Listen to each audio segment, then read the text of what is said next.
It is 6 a.m. in the Mile High City. It's election week, baby. We've got it all for you here on 710 KNUS. You've tuned into the Jeff and Bill Show. News Talk 710 KNUS. And I'm your co-host, Jeff Hunt, along with Bill Thorpe, bringing you the freshest insights, hottest takes from the right, left, and center. It's going to be a wild one this week.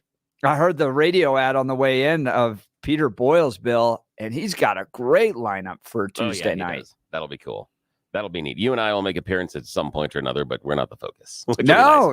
And what a legend. And to be able to have him election night is great because Bill and I, who knows when we're going to start Wednesday morning? Yeah. Could be a 4 a.m. break-in. And I sure as hell hope not. I really hope not. Because I'm going to plan on rolling in with Pete after doing some bar trivia. I'm not going to skip the bar trivia because we're not going to know that early. So I can do my thing that I need to and hang out with the people and do that. It's a lot of fun. I really enjoy it. So I want to do that and then might swing in and see Pete for a little while. And I hope not, because I don't think I'm getting in bed before like 11. So I sure hope we don't start at 4. That's going to be a mess. That's going to be a mess. I was listening to Hugh on the way in, and I think Dwayne was saying he's going to pull an all-nighter, and they just are going to rock and roll. So that sounds stupid.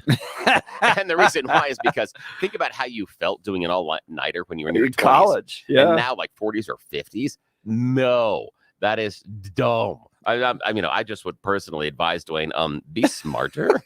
Maybe you don't want to do it that way. That may not be the best way to do it, just personally. But, you do you, Dwayne. Yeah, more power to you. Well, we're going to kick it off by at latest 6 a.m. on Wednesday after Pete Boyles brings Patty Calhoun, Ted Trimpa, Dick Wadhams, Brother Jeff, John Caldera. He's got a whole lineup there. Mike Rosen. And that's right. Even Dan Kaplis is invading the territory. Right. That's right. He's coming in from parts unknown to invade KNUS, which is nice. Yeah, this will be cool.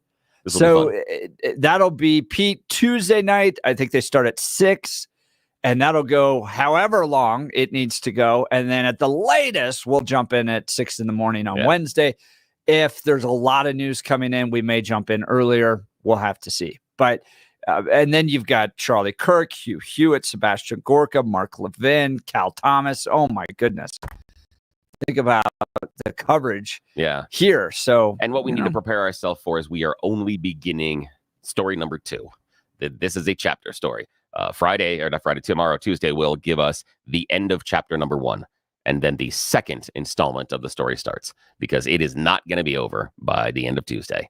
The second story is going to start Wednesday morning. It is wild at how close it is. I'm looking at Real Clear Politics this morning, and it's just like tie. Harris +1, Trump +1, Harris +2, Trump +1, tie. I mean, how do you read that? Yeah, I had that question myself. I spent some time with the New York Times Siena poll and with the one coming out of the Des Moines Register. The one by Anna Selter. That was good. That was interesting. You laugh at those? The one coming out of Iowa, I definitely do. Really? Because here's the thing. That reminds me of the Channel 9 poll right before the late abortion ban, Prop 115. And we're all like, we're within two. Lost by 15. But again, that's Channel 9's poll versus this is Ann Seltzer. She is the gold standard of the gold standard. She is rock solid. Dude, now, here's the thing. What I'm saying is she's, I don't believe that Harris wins Iowa, but there's information inside that poll that everybody missed in 2015 and 2016. And there's information inside her poll that people missed in 2019, 2020.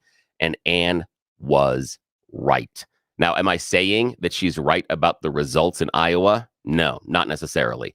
But she is right about some voter trends that other polls aren't capturing. And the only reason I spent some time with this is because she has been right before. She's the one that caught the groundswell of Trump before the election with Hillary. She's the one. Everybody else had Hillary at higher than 80%.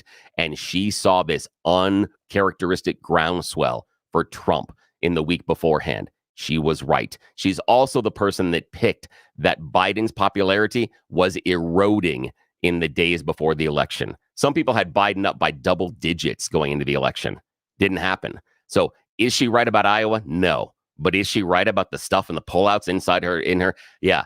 Ignore what she says at your own risk. But because she has been right many, many, many more times than she has been wrong. Well, we'll definitely get into that. And I'm interested to hear what you pulled out of that. Yeah, there's some really interesting stuff in there. And again, she's right a lot more times than she's wrong. She is the gold standard of the gold standard. And the reason it makes her so good, she only does Iowa. That's all she does. She sticks to her backyard. The people that she knows, the demographics she knows, the communities she knows. That's all she does is Iowa. That's her specialty. Yeah. And she's really good. But a lot of the crosstab analysis I heard was like, to make this make sense, you'd have to have a whole lot of Republicans register, wait, and then vote Democrat. That's not necessarily what the tabs say. There's something else inside there that maybe the other polls are missing. And maybe, just maybe, that Nate Silver was right, that the polls are hurting in a much stronger way than we think. But maybe they're hurting incorrectly. There's some interesting things we'll have to talk about. We'll have to get to it in just a sec. So we've got an absolute great show for you today. We're going to talk Iowa. We're going to talk Hugh Hewitt storming off. I've got a letter to my fellow Coloradans as we wrap up this election. We'll get updates on Jenna Griswold. And then Tom Poole is going to join us. He's a yes on Proposition 127. This is the ban on mountain lions.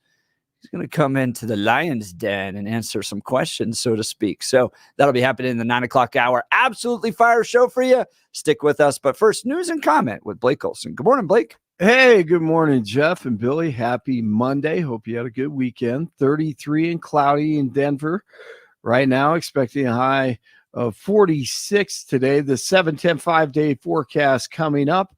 Our top story. It's up. All right, Ann, are you able to see that? Yes. Okay. Could you just go through and say what you think about those criticisms? Well, I'm trying. This is in a format that's a little difficult for me to see.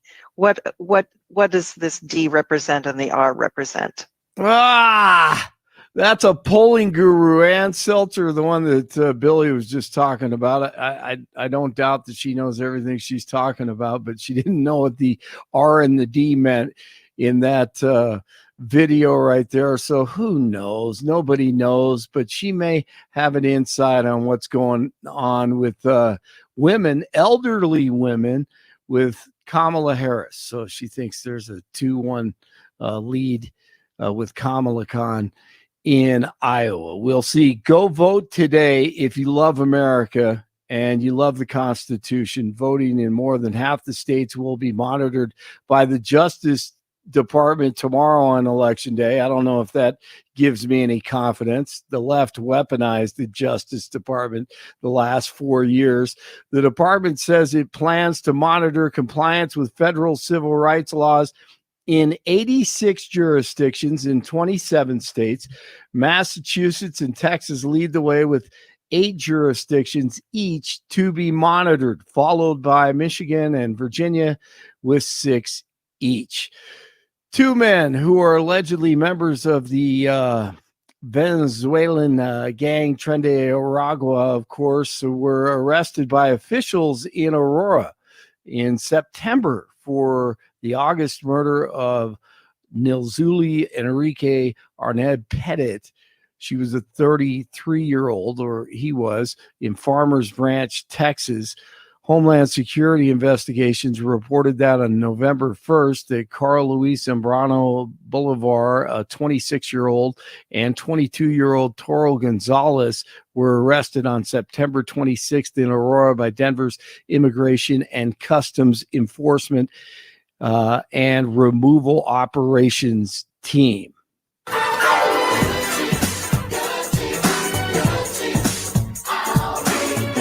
Hall of Fame producer Quincy Jones has passed away. He was reportedly surrounded by family when he died peacefully at home on Sunday at the age of 91.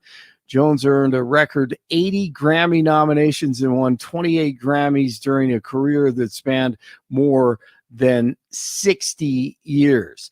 Massachusetts could join Colorado and Oregon as the only states to make mind-altering drug in mushrooms legal. A mind-altering drug in mushrooms legal. Voters will decide tomorrow whether to decriminalize psilocybin, which psilocybin. Thank you. I don't know anything. No, about dude, I mushroom know drugs. my psychedelics.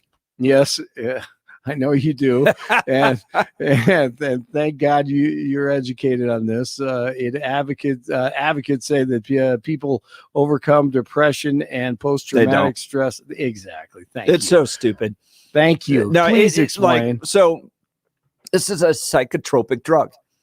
So this is not getting high like on pot, which is stupid in itself because that leads to schizophrenia. But now you like see little things that weren't there. You see like little elves jumping around. And somehow that's supposed to cure your depression. But then they go, no, it's just microdosing. We just take little bits of it. Oh, that should be great. Yeah, please get behind society. a car and drive when you can see little elves jumping around. Say it again. Psilocybin. Psilocybin. Yeah. Okay. Vote no on that, right? Yes, exactly. Jeez. That's just frightening. Isn't pot bad enough? 84-year-old Nancy, speaking of out of your mind, 84-year-old Nancy Pelosi says the DJT is too old. I think she's too old to go on TV. Messy NBC. Good morning. Wonderful to be with you again on this weekend before the election. I think that what the ex-president just said is a further indication of his cognitive degeneration. You saw recently he was talking about whether he chose electrocution or being eaten by sharks. Something's very wrong there. And did she say sharks? I think her teeth were falling out. I'm not sure. Indicative, and it also is diminishing the power of the press, which is the guardian of our freedom and our the guardian of the Democratic Party, propagandists. Country. So I think people who might thinking about voting for him have to know that he can't last as president for 4 years with his brain deteriorating at the rate that it is, and is clearly evident. Oh my God! Oh my goodness! Okay, I'm gonna say that he's gonna live longer than her. How about that?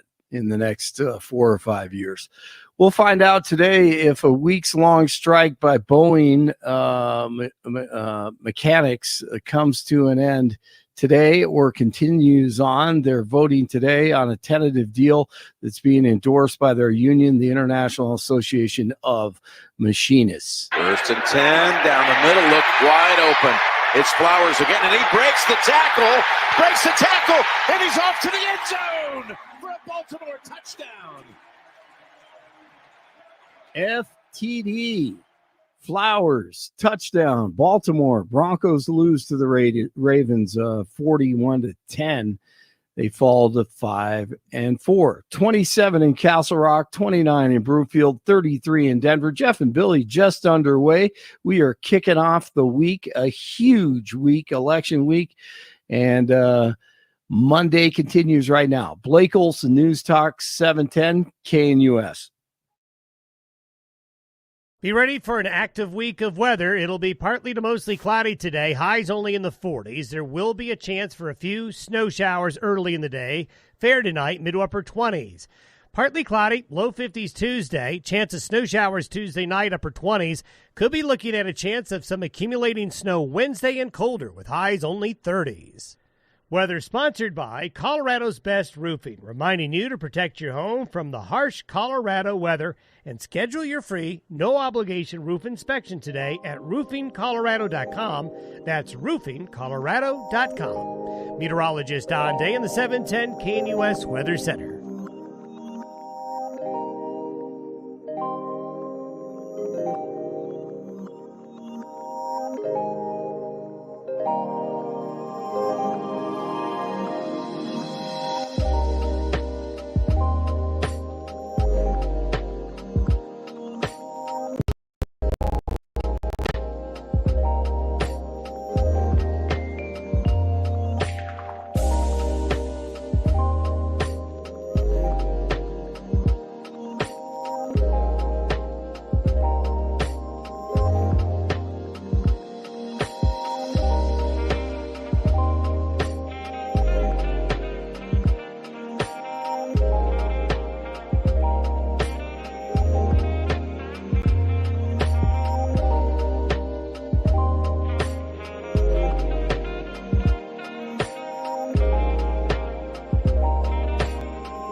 Welcome back to the Jeff and Bill Show, a special election week broadcast.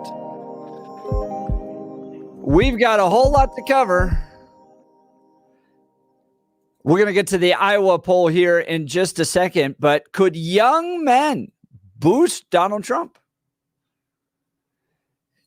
If independent women over the age of 65 are breaking towards Kamala, like we saw in the possible Iowa poll, or in the Iowa poll on this possibility, then could young men be boosting Donald Trump? And how do these gender differences affect the upcoming election? Joining us is national correspondent for NBC Radio, Erin Real. Good morning, Erin.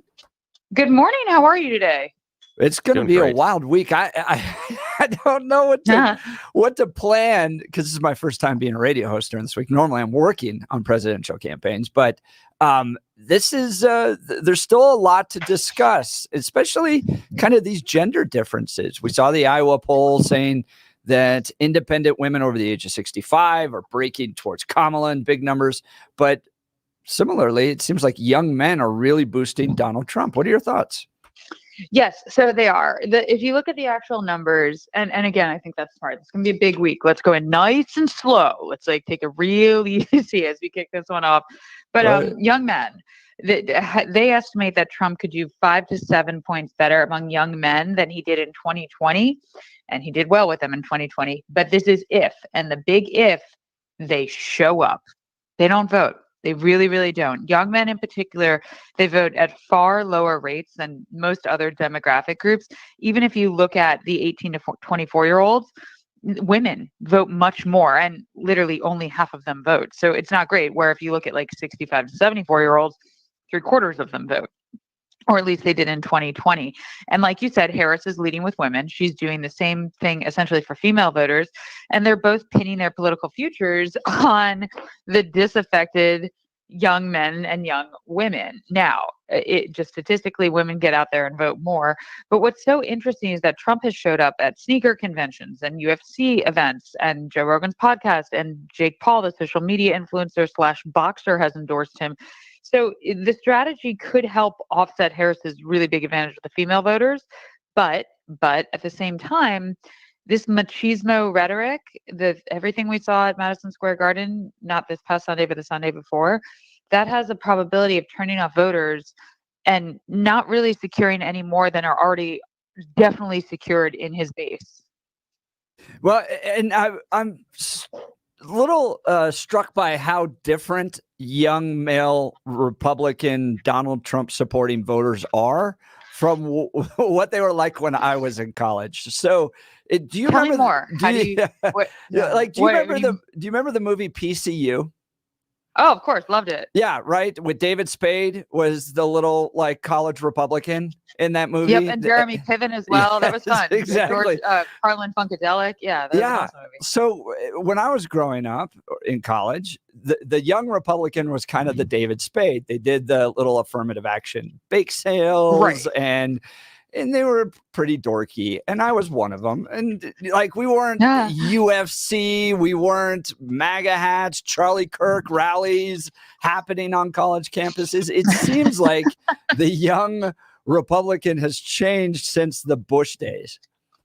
It's so true. The Bush young Republican just wore a bow tie prematurely. Yes. Yeah, where it's or no, you're right. Now it's this. That's so funny and such an interesting observation, and I love hearing it, because what you hear from a lot of these young male voters, they feel like there is no home for them in the Democratic Party.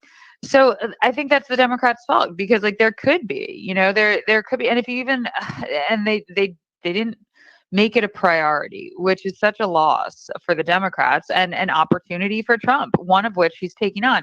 But you're right. Does every the neocon Republican is different than Trump's Republican, and it just seems to be this disaffected. They're disillusioned with the institutions. They don't feel like what they do is going to make a difference. They don't have this hope of other generations, and even less so than women. And if you look at just the college attendance rates, much higher among women. If you look at the jobs out of college, this is actually speaks, I think, in many ways to a bigger problem for young men, that we're seeing that they're having a hard time finding their own. And as And as the mother of a young boy, this disheartens me, and also the mother of a young girl. And it's just it's a different world than which we lived in before, and how this plays out in the presidential election, I think, is going to be very indicative of where we're going in the future. Erin Real, NBC National News Correspondent, joining Jeff and Bill. Want to talk math a little bit with you. Math, not my strongest subject in school, but I'm curious about Trump and his math. What I'm seeing is Trump's campaign is chasing the young male demographic, which is smaller than the younger female demographic, and it votes less frequently. What I'm worried is that Trump's campaign has made a play for the smaller group that is less likely to show up and sacrificing a larger group that is more likely to vote. If I'm looking at it objectively from a third party, the math doesn't necessarily work. It seems like Trump is making a bad bet. It sure as heck could pay off for him, but the numbers, that's not necessarily the smartest one given conventional wisdom. Your thoughts? You're spot on. Listen, betting on the youth vote is a bad vote to bet on in a presidential election. Like we know that. Yes, are the numbers ticking up in terms of them showing up to the polls like incrementally more than they have in years past? Sure, yes, it has, and it does, and that's great. But yeah, you don't want to stake your political future on it. That's for sure. Yeah, because the younger demographics, like 25 below, vote at average of maybe at best 50%. When you can get 2/3 of people in the higher demographics, so the numbers just don't work. No, they don't work at all. And then, if you look at this, like Trump has a solid 12-point lead over Harris among 18 to 29-year-old men, again, less likely to vote. That's the crucial factor. And then if you look at the ones who are registered to vote, Harris leads Trump by 20 points among registered voters under 30. Half of them are women. There you go. His number's already blown away. So I don't know why he's taking this approach, but if they can register them and if they show up, great. Also, I think on some level, Trump is like a machismo guy. He likes that. It's not even like he can't turn it off if he wanted to. So they're like, let's just go with it because it's not going to go away. So maybe we lean into it and hope for the best. I think that might be a strategy as well. Erin Real, National News Correspondent for NBC Radio, joining Jeff and Bill live. I think you've got something there, especially when you look at the conversation Trump had with Rogan. It was the part that was glossed over the most and that most people missed, but I thought it was the most effective time he spent communicating. It's when he and Rogan talked UFC. Donald Trump showed that he knew it. Yeah, he knew it backwards and forward. He connected with voters in a way he didn't in the rest of the conversation. I couldn't agree with you more. And as a longtime serious Joe Rogan listener, I really enjoy Joe Rogan. And I'm a 40-year-old lady. I think that guy has some serious crossover appeal. I am also a journalist and a little bit weird. But the idea being I am very familiar with his podcast. I've had many friends who have been guests on it that are actually strong liberal women. And the fact that Kamala Harris didn't show up to that, I think that's a bad move. He wants just a conversation, and if that's too big a stage and too risky a bet, then maybe the presidency is too big a stage and too risky a bet because he isn't an evil person, and I don't think he would want to make him feel bad. And I don't know if I love that you said that about the UFC because I agree with you completely. It's when they fundamentally connected. I didn't necessarily get the sense that Joe Rogan loves Trump. It wasn't a love fest. He asked him pretty prudent questions. He didn't lean into Trump's fawning at certain times over him. He just wasn't buying it. But they did have a shared mutual affection for Dana White and the UFC, and that's where you saw authenticity. And I again, very, very big misstep on the Harris campaign part. I don't think they should have done that. They should have showed up. There's something that was interesting, and I agree with you on that, Erin Real, NBC News Correspondent, joining Jeff and Bill. But there was someone that is involved in the PR world that pushed back on me and said, you're getting this wrong. And I went, wait, what? Why shouldn't Kamala go on? And she said, as soon as Trump was on Joe Rogan, Kamala can't go because Kamala can't be second. And what her argument was in public relations, not in politics, but in public relations, you don't ever want to be second on those big stages. And her example to me was imagine if Trump turned around and said, oh, now I'll go do a 60 Minutes interview. It doesn't have the same oomph as the first one with Kamala. It looks like you're playing me too. And so her argument was, and again, from the PR side of it was, no, because you can't be first, you're always going to be last. So she would have recommended Kamala not to go. I disagree. I think that Kamala needed to get her message out and connect possibly with that audience. But I hadn't heard that before. But it was a strong PR person. I'm like, that's interesting. What do you think about that? The idea that no, because you can't be first. With all due respect to your PR friend, I think she's dead wrong. I don't think that holds any water in this. I get it in like other smaller stages but no, like Rogan bogeys about like 6 million a podcast, the worst case scenario. I don't think that's correct in this particular circumstance. And it seems like one of those like adages that you hear a lot from PR people, like, oh, we can't do this because of that. And a lot of those rules are thrown out the window. That might be very true for legacy media, like a 60 Minutes, but not for a podcast where you don't have to listen to live. You're going to get clips snipped and replayed. It's just a different world. It's not like this is live.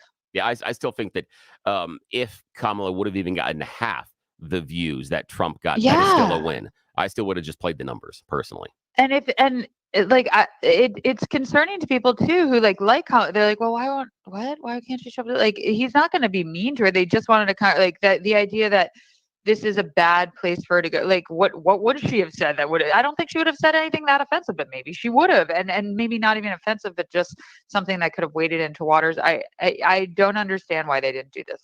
That I'm miffed by it, to be honest. Talking to Erin Real, national correspondent for NBC Radio. Could young men boost Donald Trump? Well, it's a numbers game, and I'll say this as we wrap up here. From my perspective, Donald Trump's not going to win young women on a lot because of the abortion issue.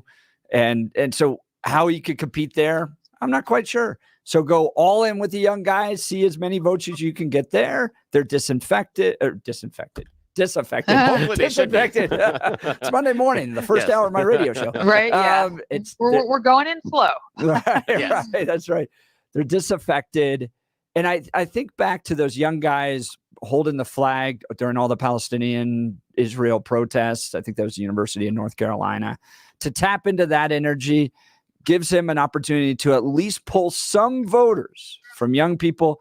And if the abortion issue is going to really take a lot of the young female voters away and he's not going to be able to compete with that, well, at least he can pull some from the young men. But Erin Real, thanks so much for taking time to join the Jeff and Bill Show. Thank you so much. Thanks, guys. Love chatting with you. Talk soon. Have a great day. It's going to be a big week.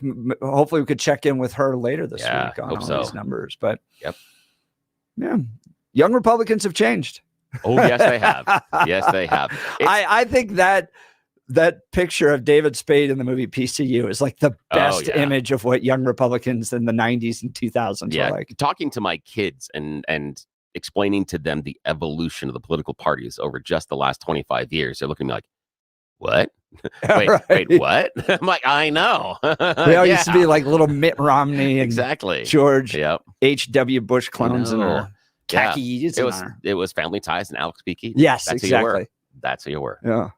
And now it's different. So we'll see. Paul. Not sure that's better. I'm not sure this has been an advancement, people. That's good, Bill. All right, look, with all the work I've had done to my teeth, believe me, finding a good dentist makes all the difference. I'd like to tell you about Dr. Mike at Rocky Mountain Dental Group. He helps people like you and me look and feel amazing by providing the best dental care available. See for yourself all the 5-star reviews at RockyMountainDentalGroup.com. Here's one. Every single person in this office is delightful. Their knowledge, consultative approach to dental care is fantastic. We highly recommend to everyone I know. Look, if your gums are receding, it's critical to address this issue promptly. Dr. Mike is a top-tier expert in the Chow pinhole surgical technique. I was talking to another dentist the other day, and he goes, wow, like that's like next level work, this Chow pinhole surgical technique. And Dr. Mike actually studied directly from the guy. Now, look, if you're in your 40s or 50s, you've got another easily 30, 40, maybe even 50 years of your life. And if your gums are receding, then what happens is the jawbone begins to whittle down, and then your teeth start falling out and you get a weak jaw, and it's just a bad problem. So you want to address this.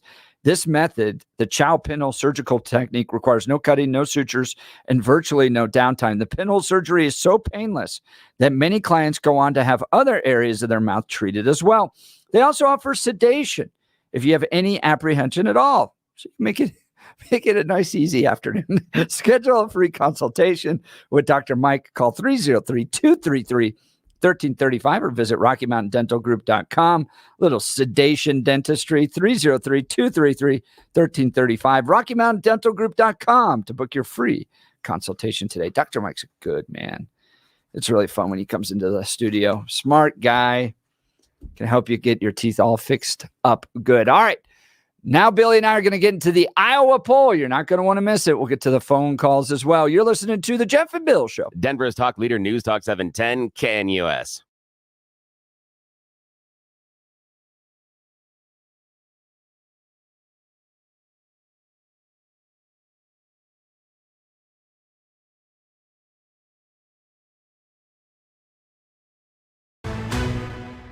At this hour, I'm Christina Ohio in Dallas, and here are your top stories. Elon Musk is reacting after Peanut the squirrel and his raccoon buddy Fred were taken from their home and killed by New York officials. Musk taking to X saying it's not okay for the government to barge into your home and kill your pets. What has become of the land of the free? Musk quoting a post that asked, why is the squirrel story so important? It then went on to say, because when government will invade your home and kill your pets, it suddenly feels real to average Americans. The furry internet star and beloved pet was saved by Mark Longo and his wife, who run an animal sanctuary in rural Pennsylvania. Peanut was the best thing that ever happened to us. And we got confirmation that they put him down.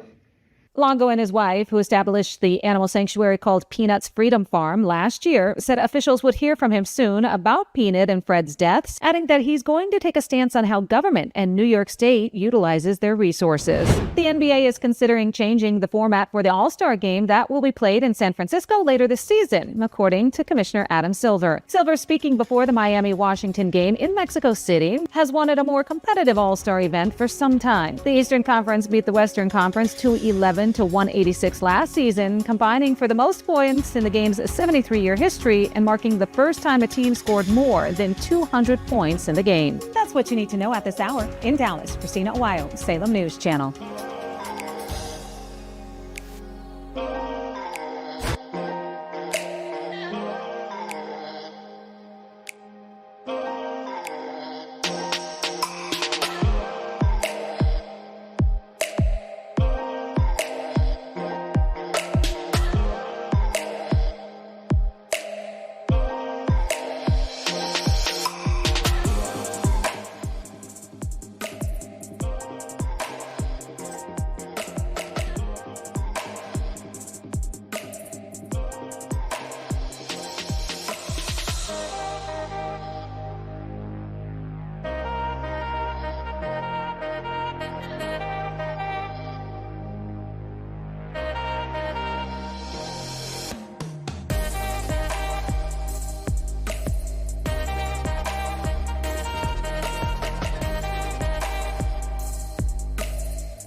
Welcome back to the Jeff and Bill Show. It's election week, a whole lot to cover.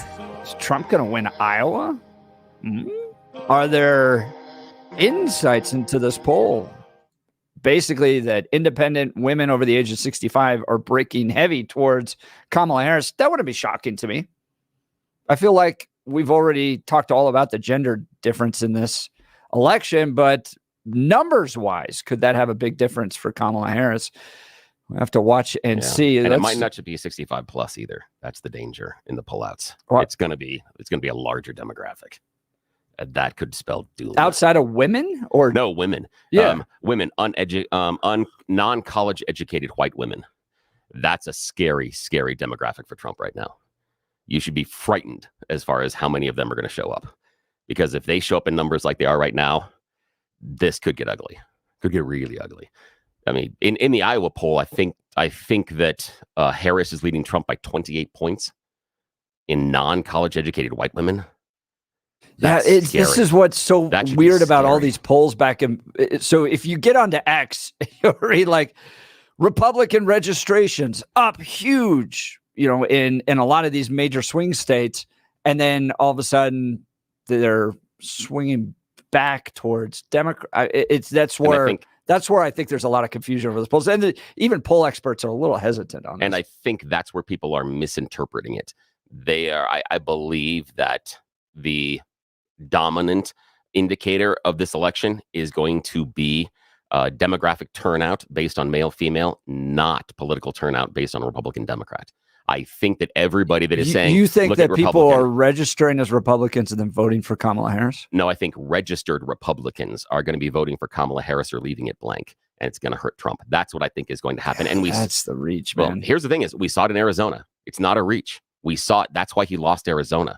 We saw it happen. Yeah, but I think that was a totally different election. Again, here's the idea, though: is it's not unusual, nor has it not happened before. We have an example of it happening before.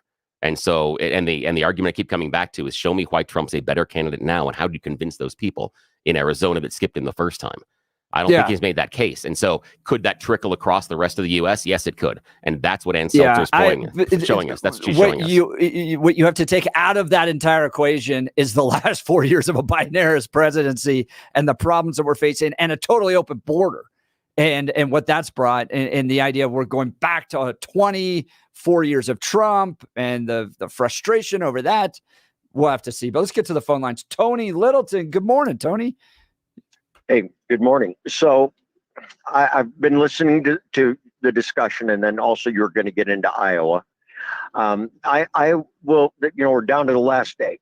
I'll say that I do believe Kamala is going to win this for a number of reasons. I hope to be able to get them on the table.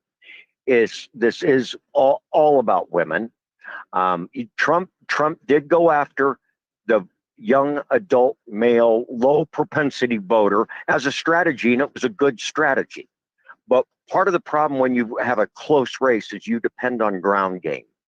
Democrats have their best ground game in history, the most well-funded, most volunteers, all of that. And you've probably heard, it's not news to you, Republicans are having a big problem with their ground game. You've probably heard the stuff about the Musk run operation. So his ground game is not functioning very well, and he would have needed that to get those young guys out. Two, I think you probably know from working on campaigns, internal polling is even better than what's going on in that the public. Oh, no. Internal polling is the worst. Okay. All right. Well, by far, because they don't want to lie to their clients. They don't want to lose a job, so they just lie. They don't want to lie to their. All right. I don't want to get hung up in that, because we won't get the points on the table. Kamala's strategy was to go after women and primarily go after the Nikki Haley voters. And Trump made two mistakes that I think are going to cost him the election. First, he should have taken her as his running mate, and he chose not to. He was very confident after the debate, after being shot and all that. I mean, he was cutting drapes for the Oval Office by the time he got to the convention. his second mistake, she's offered to go out and talk to her voters, go out and campaign for him countless times, and he won't use her. His ego will not allow him to pull her out. So instead of her talking to her voters, and remember what she told her voters, he's incompetent. He can't be around the Oval Office. The first party to drop their old man is going to win this thing. And then when she endorsed, she hacked off a lot of her supporters. Kamala Harris, Liz Cheney, 10 other people are out there pounding on those people, saying it's okay. It's okay for you to cross over. You want to, and she's talking to Republicans, not MAGA. She's talking to Republicans. She's saying it's okay. You want to get your party back. Tony, you can't get your. I'm listening to you, and here's what I feel like the Harris argument is. At the end of the day, abortion and Donald Trump's personality. Not personality. That's not what she's saying to Nikki Haley's voters. She's talking democracy. She's talking democracy over and over and over again. But that's his personality. And he is reinforced over and over again in the last 10 days. He's had a terrible close. I know you're cheering on the Madison Square Garden. That was a disaster. That was a disaster. No, only if you read the New York Times. But no, Tony, here's you guys have bet a lot, and you basically made the same bet Mark Udall did. Is that I can go out there and talk about abortion all day, over and over and over again. And by the way, Donald Trump's personality is really bad. Is that enough to win the presidency of the United States? Ignore my endorsement and my criticism or my support of Kamala, and I'll ignore your criticism or support of Trump. What the people that are pounding Trump are the people who worked for him. And that message is resonating with Nikki Haley's voters. That's my argument. So. I may be wrong. Look, I may be wrong. I think we're going to find that she's going to win, and I'll call back. I'll call back after, and if I'm wrong, I'll still call back, and I'll take my shots. But I'm saying to you, I think she's going to win, and I think she knows she's extremely confident, and her camp is extremely confident, and he's not showing a lot of confidence, and it's kind of leaking out of his camps.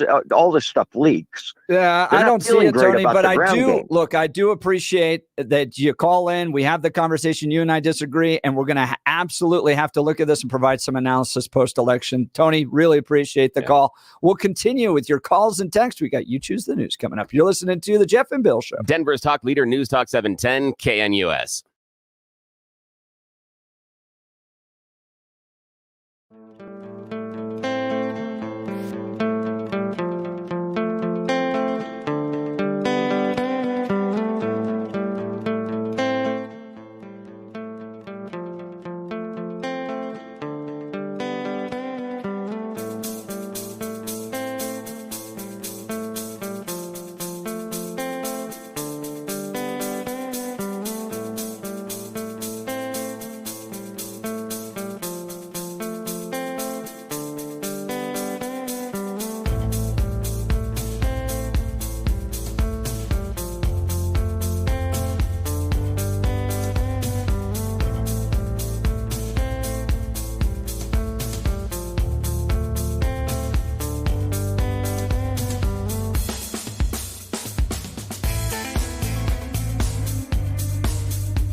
Welcome back to the Jeff and Bill Show. Oh my gosh, Tony blew up the text messages. I got one from Hugo here saying people like Tony are hoping against hope and engaging in wishful thinking. The only thing in doubt is how far north of 300 electoral college votes Trump goes. Really? You heard it here, says from Hugo. Interesting.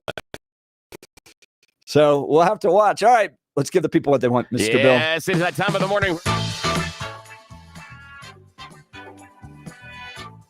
Yes, it's that time of the morning where we get to make questionable decisions. You Choose the News is America's favorite fake radio news game show. We have scoured the interwebs for moments this morning to find really dumb stories about us humans and then to play this fake radio news game show. Why? Because nobody in charge actually is awake at this time. So yes, we will take full advantage of when we are left unsupervised. A lesson for everyone involved. Alrighty. Gentlemen, Blake Olson in the newsroom, Jeff Hunt in the studio. Here are your choices. Gentlemen. Headline number 1, arrested for your protection. Headline number 2, your kung fu is very good, but you're no match for my crane style. Headline number 3, is this a solution? And headline number 4, Peter Boyle strikes again. Alrighty. I'm going to take advantage of that. Yes. Peter Boyle strikes again. Yes, Peter Boyle strikes again. As a reminder, Peter Boyle is going to be hosting an election night coverage starting at 6 o'clock right here on KNUS. He's bringing in, some heavy hitters. It's actually some wrestlers, right? Yeah. Aren't they going to jump from the top Yes, rope? they are. It's going to be a cage match, and we are going to settle this thing once and for all. The streets of Denver are going to run red with blood. No, okay, sorry. Okay. Now, in a tribute to Peter Boyle's, hundreds of people recently gathered on streets in downtown Dublin for a Halloween parade that never materialized. Uh-oh. On Halloween, rumors started gathering on social media that there was going to be a wonderful Halloween parade for all the friends and children and families. So come on down. Hundreds of people lining the streets of downtown Dublin just to be pranked. Nobody actually showed up. So again, the imaginary Thanksgiving Day parade is what they kind of took inspiration from that one. So shout out to Peter Boyles. You should get at least one guy to dress up and go down. Yep. So it's One a dude- parade for one dude. with a kazoo. He has to have a kazoo because that's got to be done proper. All right, Blake Olson, newsroom. Here are your choices. Arrested for your protection. Your kung fu is very good, but you're no match for my crane style. Or is this a solution? Your kung fu is very good. Yes, your kung fu is very good, but you're no match for my crane style. Yes, a kung fu showdown happened recently in Youngstown, Ohio. A man reported that he accidentally knocked on a door by accident and then was attacked by a dude wielding a machete. The case centers around 60-year-old David Wright and an 80-year-old man who was in the neighborhood. The victim, the 80-year-old, was wandering around 110 East Wood Street in an apartment complex, was knocking on doors looking for a friend. Well, he had the wrong apartment, but when David opened the door, he met him with a machete. He came out and swung it violently at the 80-year-old, who promptly defended himself with his nunchucks. Yes! He was carrying nunchucks, and he used the nunchucks to defend himself from the machete-wielding guy. He was 80? Yes, he was 80. and That's awesome. Dude's 80, and he's like, well, got to take my nunchucks. I'm like, really? That is awesome. He knows his neighborhood. Yes, Impressive. of all the things. Yeah, there's an older man that walks in our neighborhood, and he carries kind of a large, it's like a large stick. And what he does is, in case dogs are attacking him, he uses it to whack the dogs. You know, we all got smart. a pair of nunchucks when we were kids, and you play around with them.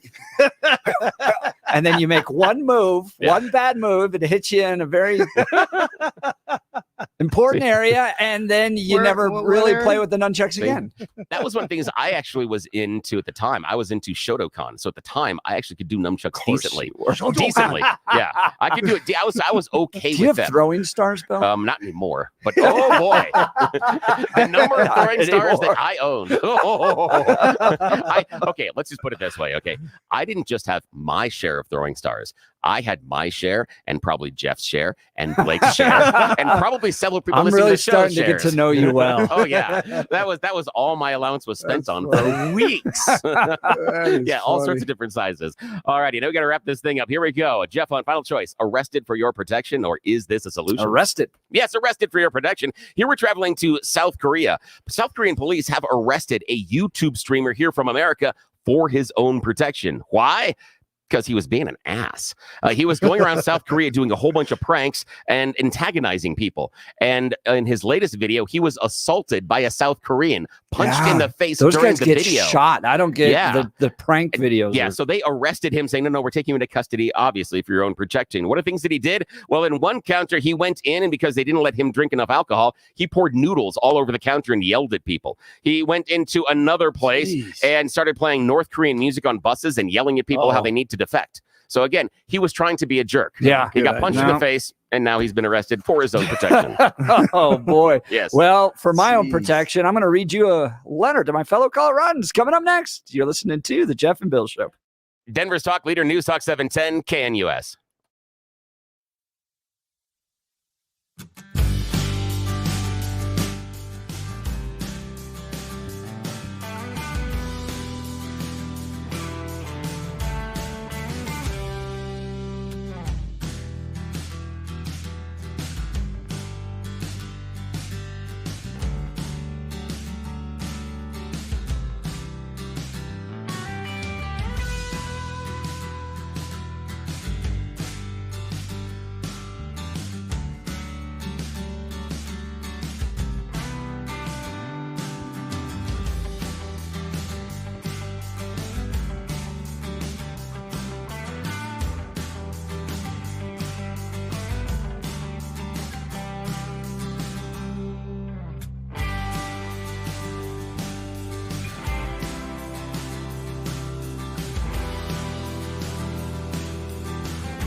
It is 7 a.m. in the Mile High City. Good morning, Denver, Colorado. You've tuned into the Jeff and Bill Show, News Talk 710 KNUS.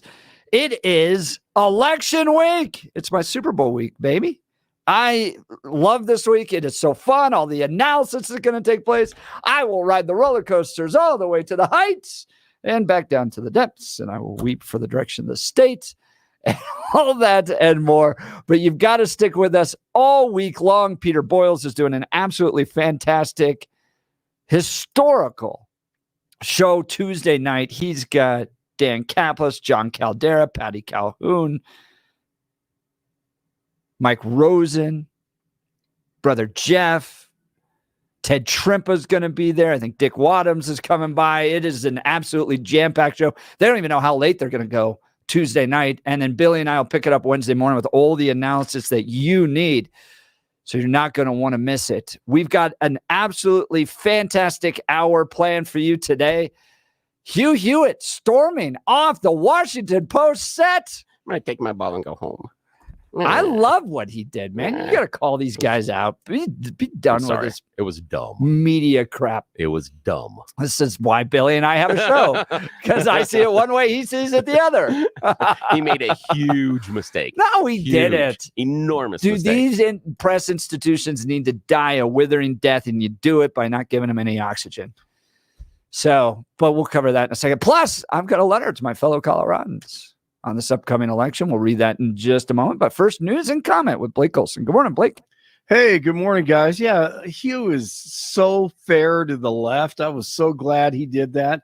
He is more fair than anyone on the right. So I have enjoyed I have a little personal insight because Hugh kind of trained me. When I first started at the Centennial Institute, Hugh Hewitt was doing a live broadcast of his show every single day from the campus of Colorado Christian University. And then he would teach constitutional law.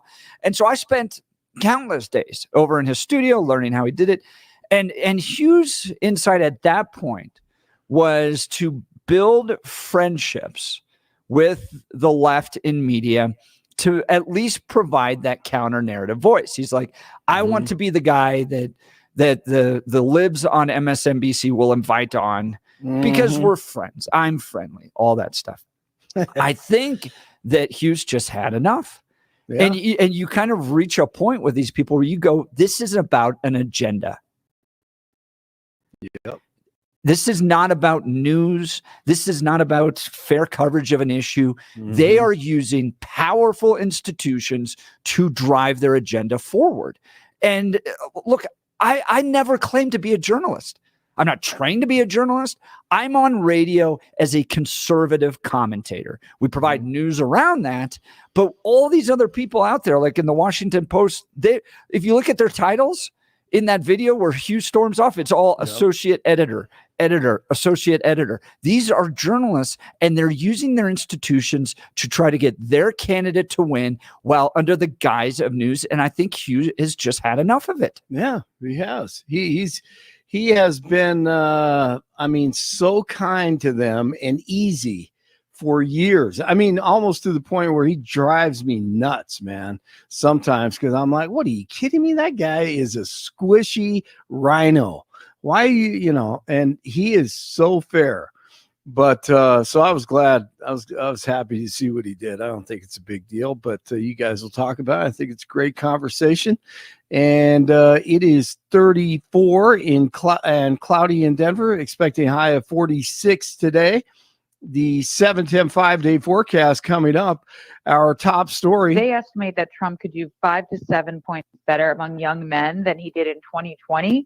And he did well with them in 2020. But this is if, and the big if, they show up.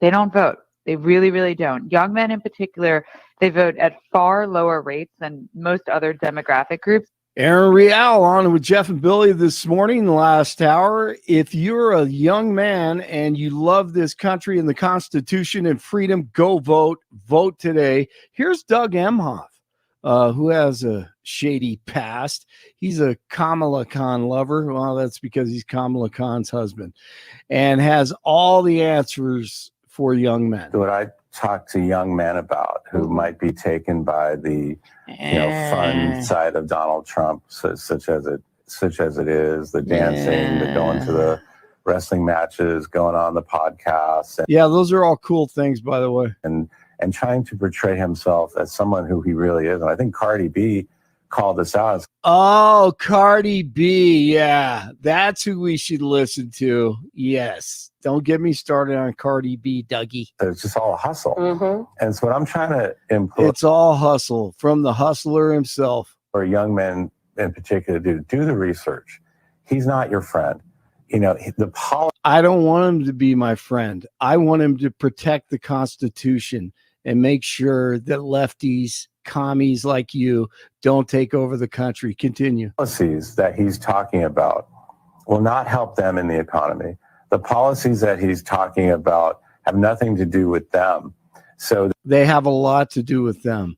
If millions of people come through the border, okay, 10, 20 million people, it affects all young people. It affects your life and your future. Don't forget about it. They opened the borders on purpose to destruct and overthrow this country. Continue, Dougie. They might think he's great, think he's cool, but I talked to He is cool. He's a lot cooler than you. You're a dork. At an event somewhere, and I was talking to a mom of a 18-year-old who was nervous and worried that he and his friends were all kind of taken in by this part of Trump. And she just said, please, just go online, watch him, watch the speeches, listen to what he's saying, not the podcast, not him at the wrestling matches or the UFC, the football game. Just listen to his speeches, watch him, and then look at her and watch her. And he came back and said, oh, my goodness, Mom. Oh, I'm voting for Harris. Oh, my goodness, Mom. I don't believe you. That story didn't happen. You're a liar. Members of the Colorado Libertarian Party are suing Colorado's Secretary of State, demanding a hand count of election ballots. They sued Jenna Griswold and her chief deputy Friday over an online leak of voting machine passwords. The suit claims Grizzy failed in her duties as a Secretary of State and argues that all voting machines affected by the breach should be decommissioned to ensure election security. A hearing on the suit is scheduled today in Denver District Court. The Justice Department is set to monitor voting in 27 states on Election Day. The department says it plans to monitor compliance with federal civil rights laws. I hope so. The monitors will be in a total of 86 jurisdictions from Alaska to Arizona and Georgia to New Jersey. Meanwhile, the U.S. Secret Service is taking steps to enhance security ahead of tomorrow's election. Workers were seen reinforcing fencing at the White House and the Naval Observatory on Sunday. Forgive me for lacking a lot of confidence in the DOJ and the Secret Service right now.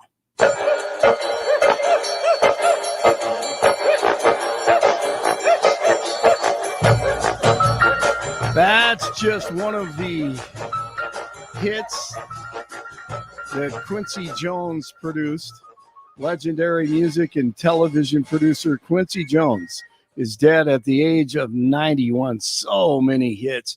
Jones died at his home in Bel Air on Sunday. He won several Grammy Awards as an arranger and a composer. He worked with the likes of Frank Sinatra and Michael Jackson.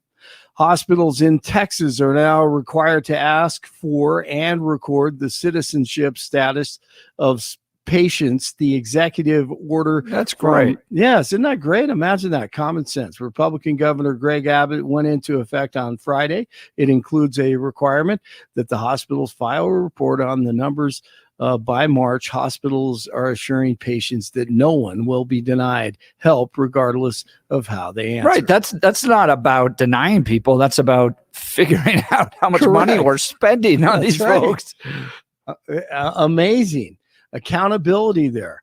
Let's see. We'll find out today if a weeks-long strike by Boeing mechanics comes to an end today or continues on. They're voting today on a tentative deal that's being endorsed by their union, the International Association of Machinists or Mechanics. Football. 10 down the middle, look wide open. It's Flowers again, and he breaks the tackle, and he's off to the end zone for a Baltimore touchdown. FTD, Flowers, touchdown. Baltimore Broncos lose to the Ravens 41-10, and they're now 5-4 overall. 29 in Parker, 30 in Westminster, and 34 in Denver. Jeff and Bill continue on this Monday. Blake Olson, News Talk 710 KNUS. Be ready for an active week of weather. It'll be partly to mostly cloudy today. Highs only in the 40s. There will be a chance for a few snow showers early in the day. Fair tonight, mid to upper 20s. Partly cloudy, low 50s Tuesday. Chance of snow showers Tuesday night, upper 20s. Could be looking at a chance of some accumulating snow Wednesday and colder with highs only 30s. Weather sponsored by Colorado's Best Roofing, reminding you to protect your home from the harsh Colorado weather and schedule your free, no-obligation roof inspection today at roofingcolorado.com. That's roofingcolorado.com. Meteorologist Don Day in the 710 KNUS Weather Center.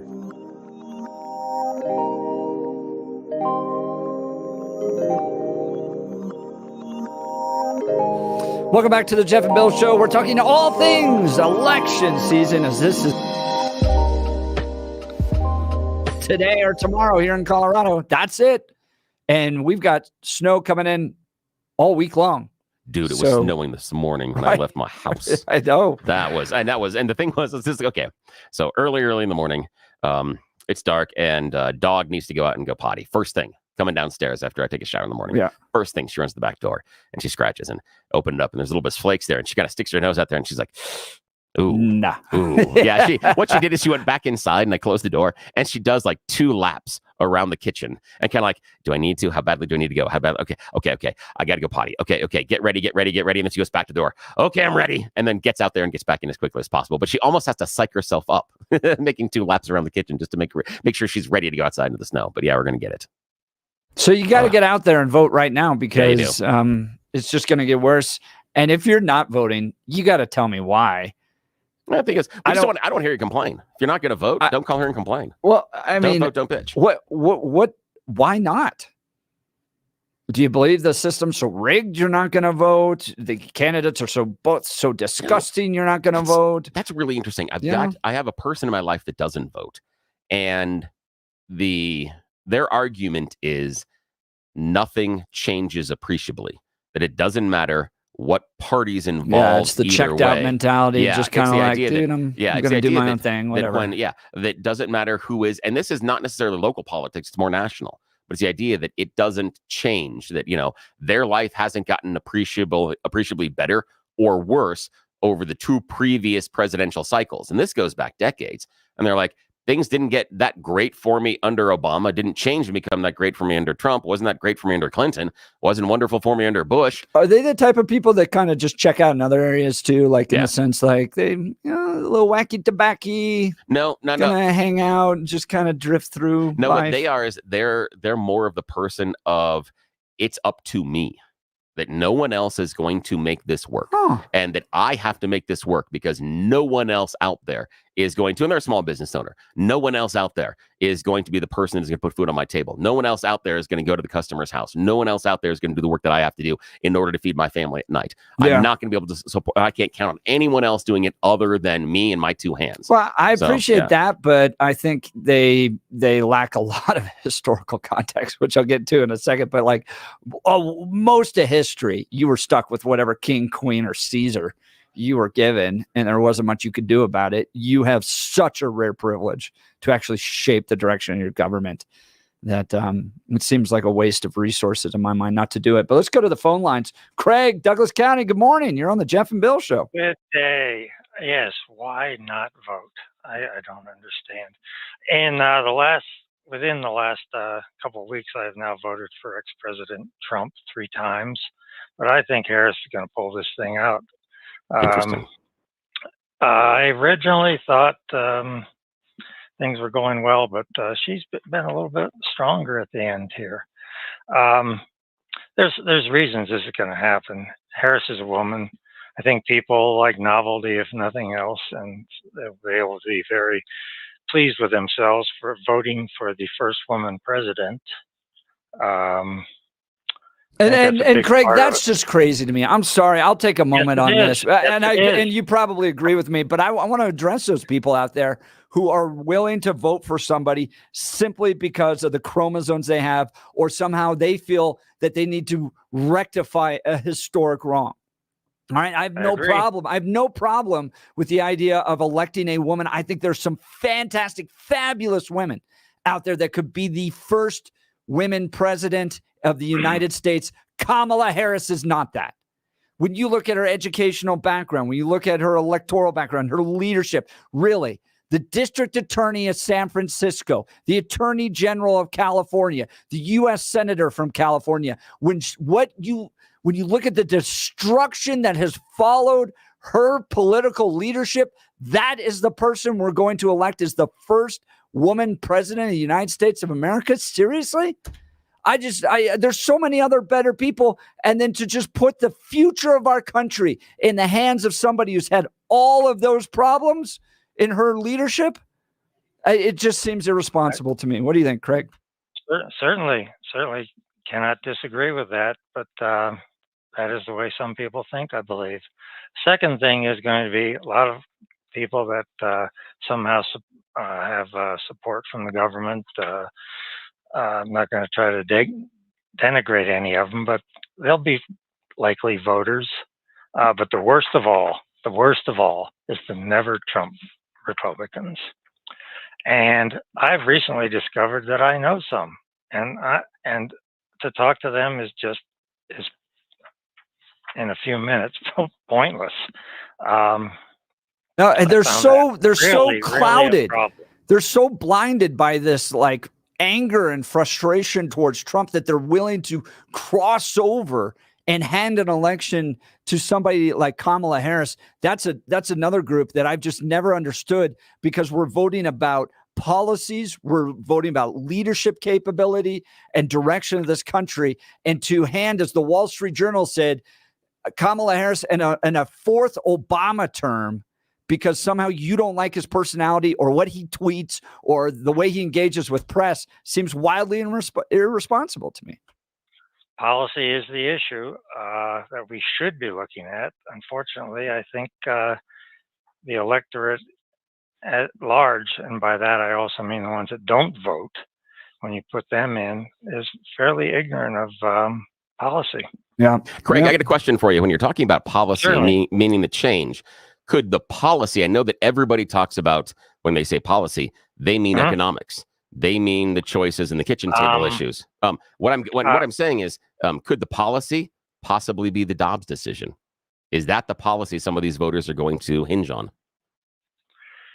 Hard to say. See, I think that's where it's going to go. Do you think that's responsible? But it's got to be all the policy issues. What do you mean by responsible? We'll get to that in a sec. Yeah, but I mean to go, okay, we're going to allow for open borders. We're going to allow for radical government spending. We're going to allow for the destruction of what we've seen happen the last 4 years under a Joe Biden presidency. So I have the right to kill my offspring? Again, that's a very, very loaded statement, because one of the things you put in there is the destruction of America. I'm not sold that the larger electorate sees it as a destruction. Look at the right track, wrong track on Real Clear Politics. I know, but that is a false conclusion, because here's the idea. There are a whole bunch of women sitting in states that now have their reproductive rights restricted, that I guarantee you are saying the country is headed in the wrong direction. This is the false assumption, is everyone always takes those polls as right direction, wrong direction, and figures out that wrong direction they think means against the people that are in charge. The Bernie bros absolutely believe this is heading in the wrong direction. AOC and her Green New Deal people think the country's heading in the wrong direction. They don't think we're getting there quick enough. But Bill, we added 10 million illegal immigrants to this country.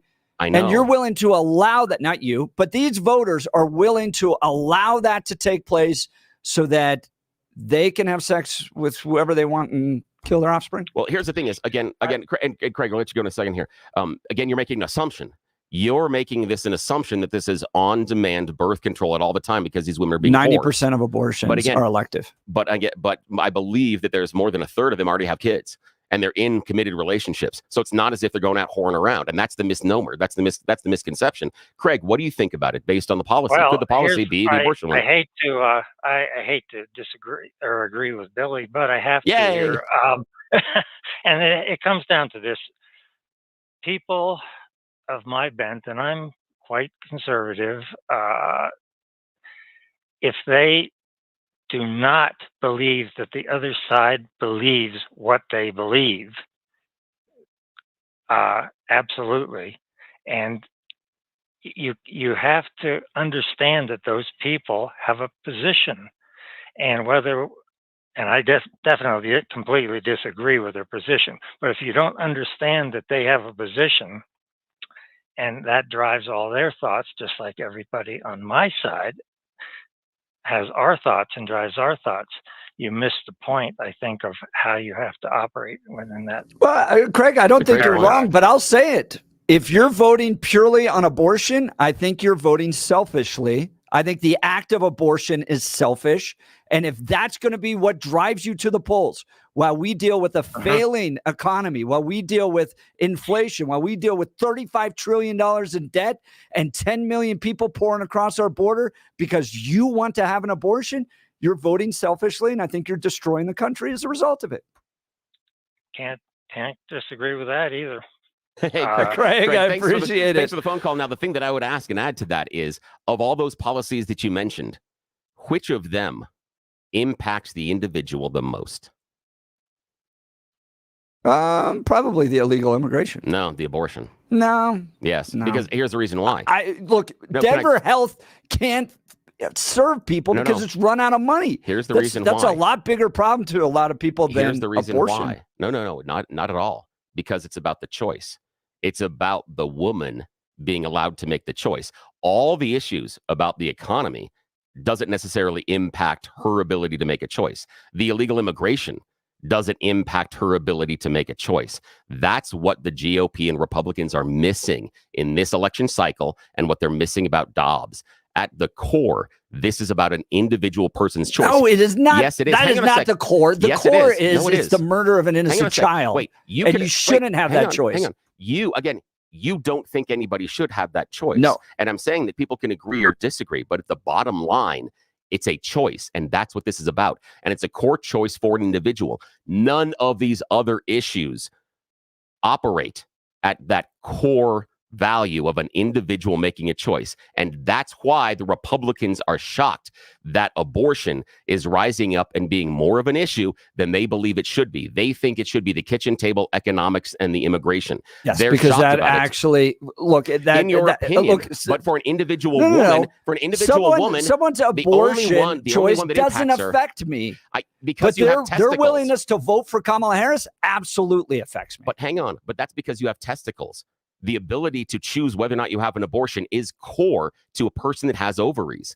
That's what you're missing. That's what the GOP is missing in this, is that it is about a core individual choice that is more central to a person than all the rest of them. That's why the messaging has been bad. And that's why Donald Trump is shedding women voters, including Republican voters or Republican women, because of this. Yeah, because they're missing the fact that it's a core individual choice. I see him as being selfish. I can agree that it's a selfish choice, absolutely. But that's what you're missing. You're missing the ability for them to make a selfish choice. Yeah. They can't make that same selfish choice about the economy. They can't do it about immigration. They can't do it on anything else, on international trade. The only selfish choice they're allowed to make in this election is the one on reproductive and abortion rights. And that's where the GOP is missing it. That's why they miss out the message. Let's go to the phone lines. Jay Sterling. Good morning, Jay. You're on the Jeff and Bill Show, News Talk 710 KNUS. Morning. Good morning, you guys, and thanks again. Okay, I got two things I want to say, and I want both your opinions. It's like a guy driving too fast, and he doesn't supposed to get a speeding ticket. So it's a woman, she allowed herself to have sex, so therefore she was subject to take that risk. The guy speeding or the gal took the chance and then didn't protect herself and getting pregnant, and then she makes a decision later, 8 months later. Therefore, that's a point. And I want to ask you one other thing.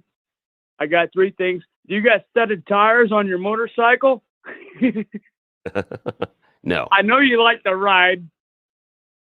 Yeah, no, neither Jeff and I do the motorcycles. I've been told that until the kids leave the house, I'm not allowed in anything that has two wheels that doesn't come with a bike chain. It's just what my wife has told me. So, and she's smarter than I am, so I will listen. I'm just trying to make light of all the things that are going on. Oh yeah, that's fantastic. Everybody needs to take personal. My overall opinion is everybody needs to take personal responsibility for their actions prior to the accident. It's kind of like the studded tire thing. Yeah, the only thing I would push back on that, Jay, is it does take two to dance, and we don't hold the males as responsible as the females in that situation. I do. Yes, you Make do. me. Yes, you do. Hold them You do. accountable. But there's no policy or anything else that we do. I'll talk to the dudes right now. You want to talk about women being selfish and voting for abortion? Dudes that hook up with women and get them pregnant and bail on them. Holy cow, make that accountable. Make that really accountable. Because there is so much social science out there that these kids growing up without dads sets them up for prison, sets them up to fail in life, to fail in school, to have all these other challenges because the dude bailed. I'm sure he was talking all the sweet things. I love you. I'm going to marry you. We're going to do that. That's an absolute fact. And then these dudes bail on that. I am all about making those guys accountable for it. Yeah, and I agree with you. And here's the problem with that, though. Have we heard any of our lawmakers push that versus how they pushed laws for abortion and pro-life? And that's the issue. Is that that's a fair critique? Make the Republicans talk about it. But the thing is, our lawmakers don't want to. Our lawmakers that want to restrict the choices the woman can make, whether you agree or disagree with them, don't care about the choices the men make. And you know what? And it's the men making the rules. And they don't care about what other men are doing at this time. And that also is a very, very bad look. And that's why Trump is shedding female voters at this time. And he might be able to make it up with young men, but he's digging himself a hole. This could get ugly tomorrow. Here's a good question. Go ahead. People subject themselves, if they want to ride a motorcycle on ice with no studded tires, they took a risk. Now, if a woman wants to have sex with somebody and they didn't take their own protection, I mean, there's a lot of things out there between birth control and a condom. And if they did not take that protection, then they should not be able to go after somebody else and blame somebody else. There's protection in all different directions is my point. And then to vote in Democrats like Kamala Harris with open borders. Believe me, I love all the responsibility. I understand that, Jay, but I would say that also the guy made a choice not to have protection either. And yet in Jay's example, he's putting all the responsibility back on the women. That's where we're ending up failing in this conversation. Jay, appreciate the call. Thanks so much. Here's a really good question. I think about this all the time. Yeah. This is from Doug. Do you see the abortion issue ever being settled? I do. When we win. And that's because that's going to be a problem. And that's because we don't allow, when you have big moral issues like this, our country doesn't just allow some people to have them and some people not to have them. Go back to slavery. We fought an entire war over whether or not a slave was a person or property. Now, I'm not saying abortion is going to go into battle. We're not going to be shooting at each other over this, but we don't allow some states down there to just go, oh yeah, you can look at slaves as property. Well, northern states are going to look at them as people. Either a preborn child is a human being with all the rights that come with being a human being in America, or it's just a clump of cells and it's a medical procedure and you can do away with it as you want. The demographics battle over time is going to lean in the pro-life direction because the families that have kids, which tends to be rooted in religious beliefs, are going to have more and more kids and more populations. And the progressives who are not having children, all the demographics show this, are dying out. And over 2, 3, 4 generations, they're just not going to be here. So what's the timeline on that though? Because probably 75 years. Yeah, but this timeline, this arc has already been going for 50 years. So shouldn't we be 25 years away from that then? Because we had Roe versus Wade 50 years before Dobbs overturned it. And that's the issue. Is I understand what you're saying with the arc. Yeah. I'm not convinced that that is necessarily where the arc's going, because in my lifetime, while we have had more religious people have more kids, the pro-abortion side has gained ground.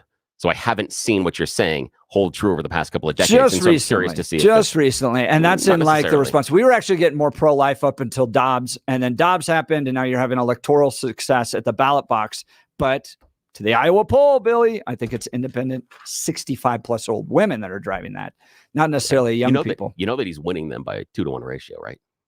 2-to-1. 2-to-1. 65-year-old. Kamala? Yeah. I'm sorry. She's winning 2-to-5, 2-to-1 over Trump. She's winning 65-year-old women, and that is regardless of political affiliation. And she's up 2% with men over 65. That tells you something. That poll, and that tells you something. We're so far over time.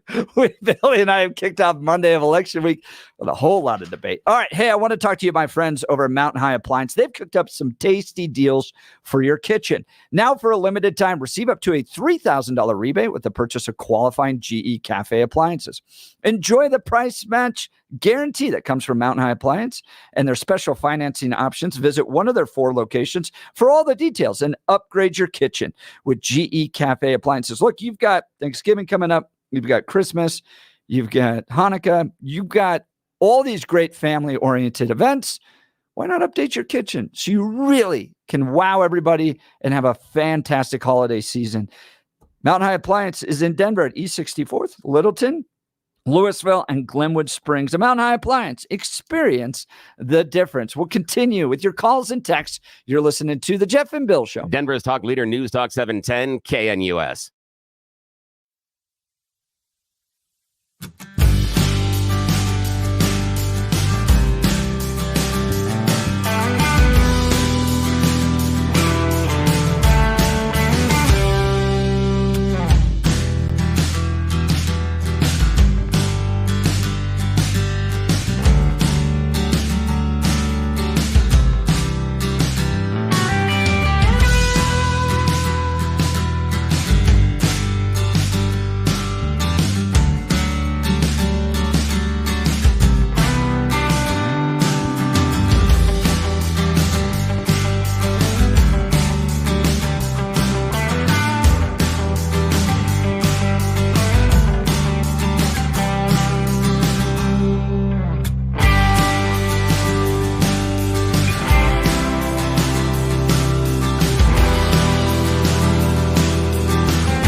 Welcome back to the Jeff and Bill Show. Boy, oh boy, is it spicy today as we kick off the election week. By the way, you're going to want to stick with 710 KNUS throughout the entire week. Think about this lineup. You've got Charlie Kirk, Sebastian Gorka, Mark Levin, Dennis Prager, Hugh Hewitt on in the mornings. We provide the local coverage you need.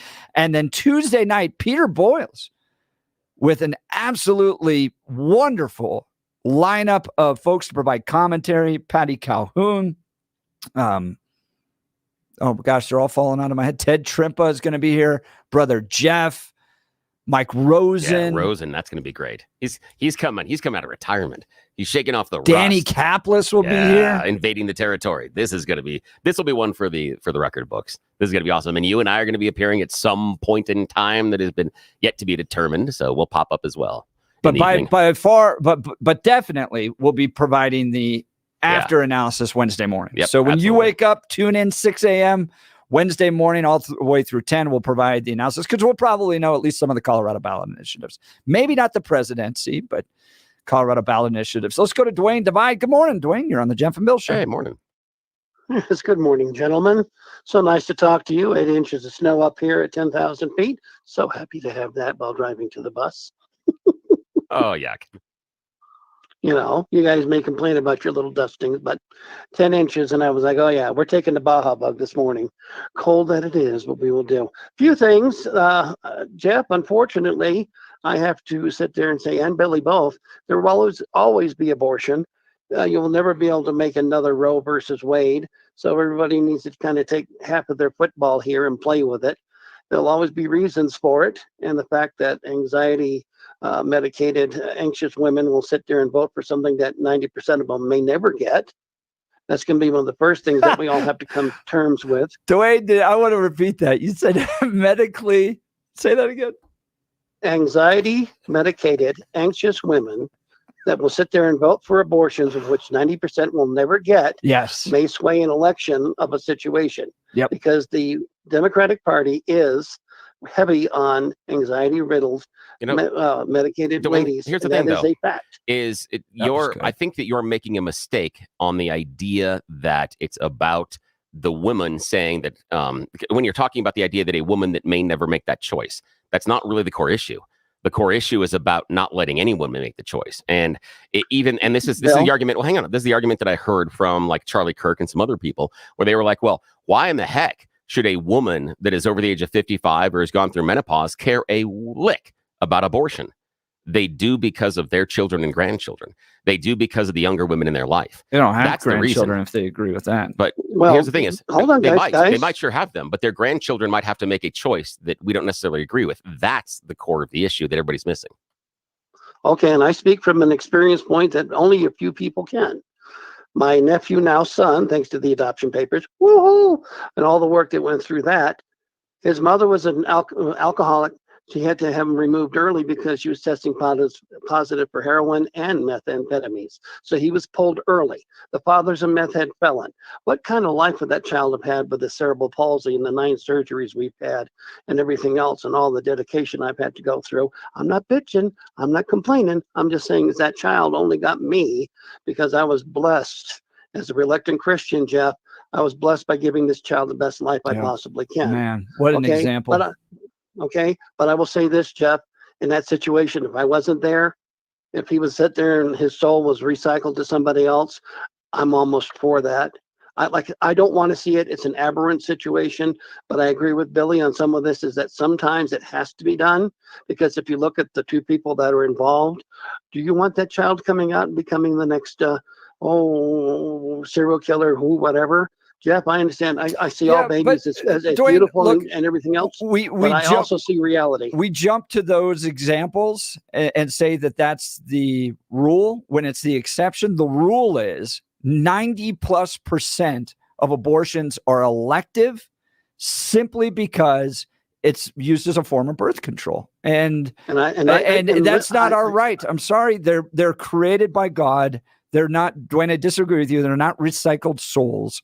These are people knit together by an all-powerful, all-loving God, and we don't have the right to step in and destroy them. Dwayne, I really appreciate the call. Thanks so much. We just got to get to lots of other calls here. Let's go to Larry Aurora. Good morning, Larry. Morning. Hey, how you guys doing? Good. How are you? Thanks for joining All us. right. What's on your mind? All right. So I got a plethora of reasons why I wouldn't vote for Trump, because I just don't think he's a real serious person. Given all what he did, you just look over the weekend from the microphone incident and just everything.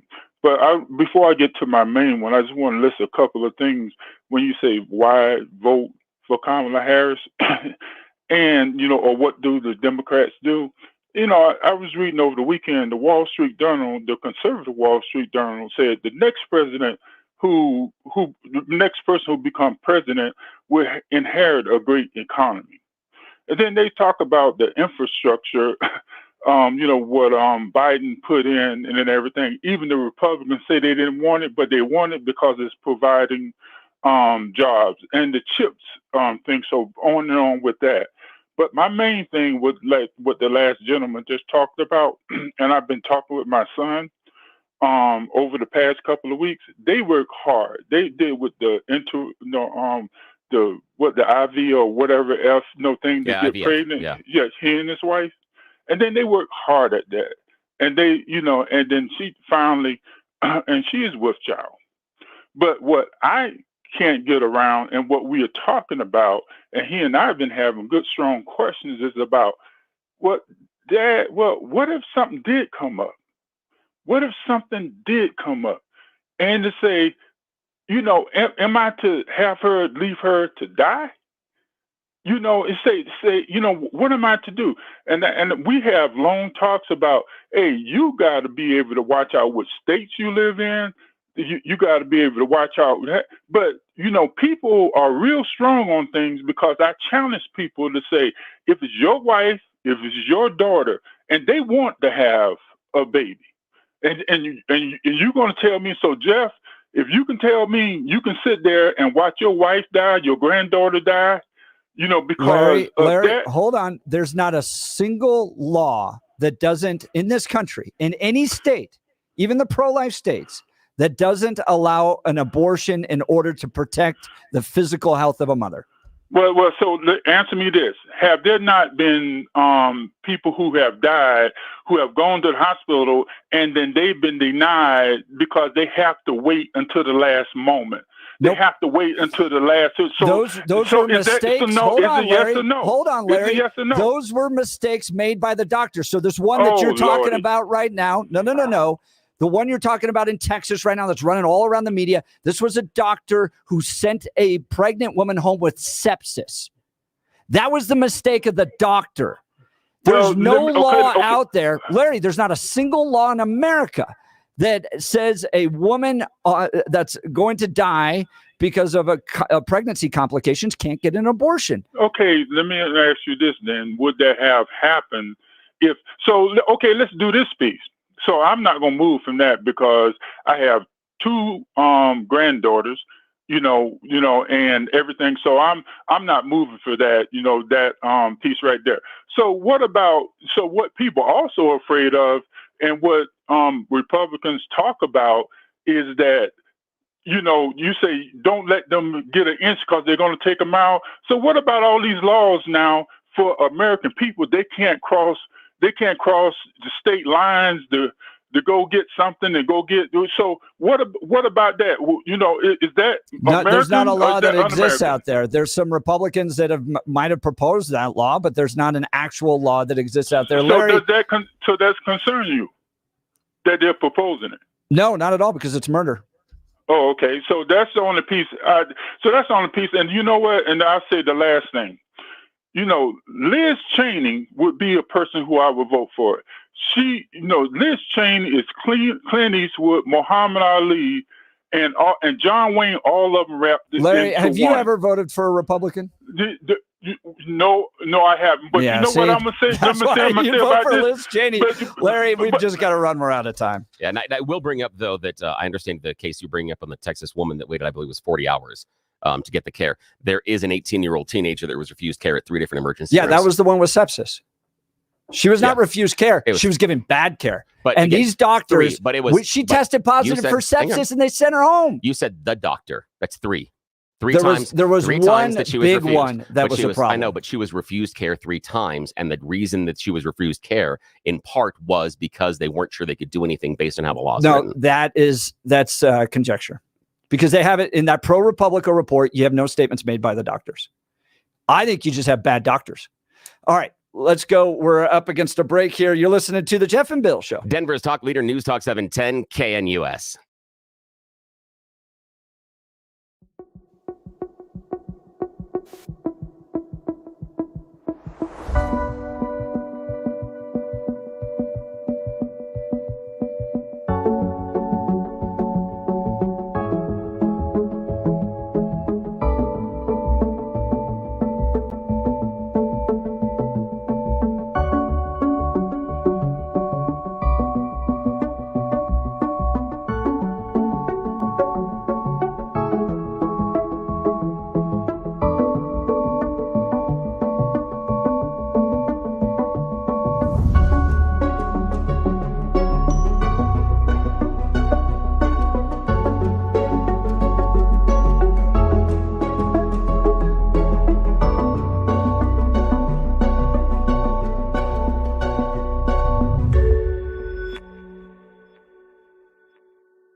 Welcome back to the Jeff and Bill show. Billy, should we do phones? I want to carry this over to the next hour. We've only got a minute or two. Yeah, we can try. We'll start with Marty and see. We might take Marty over as well. Good morning, Marty. You're on the Jeff and Bill show.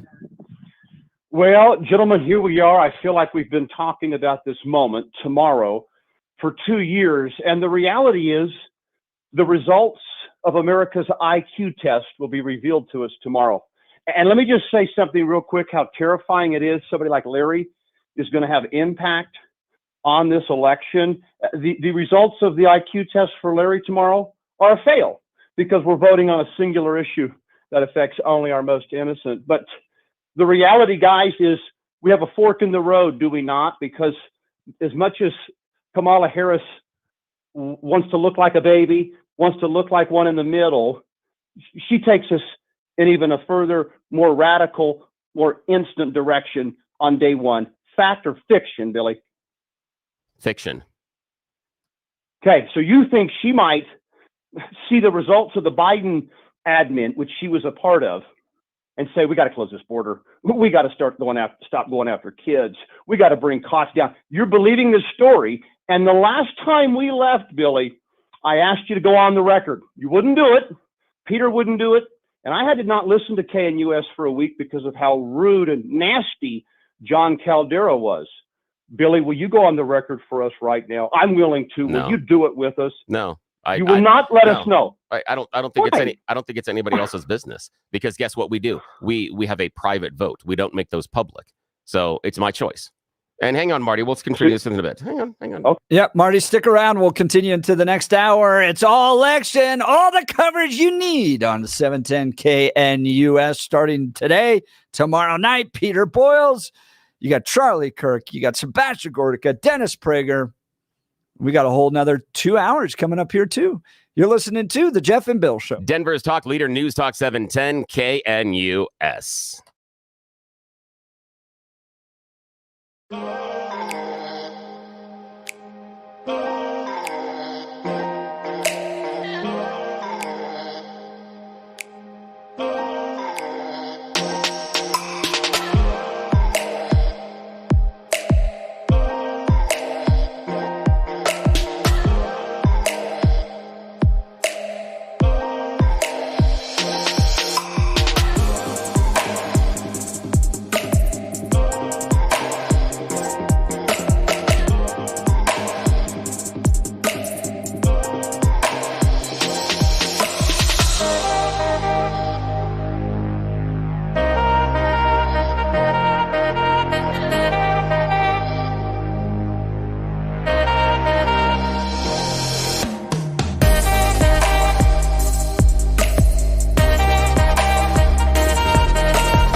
It is 8 a.m. in the Mile High City, and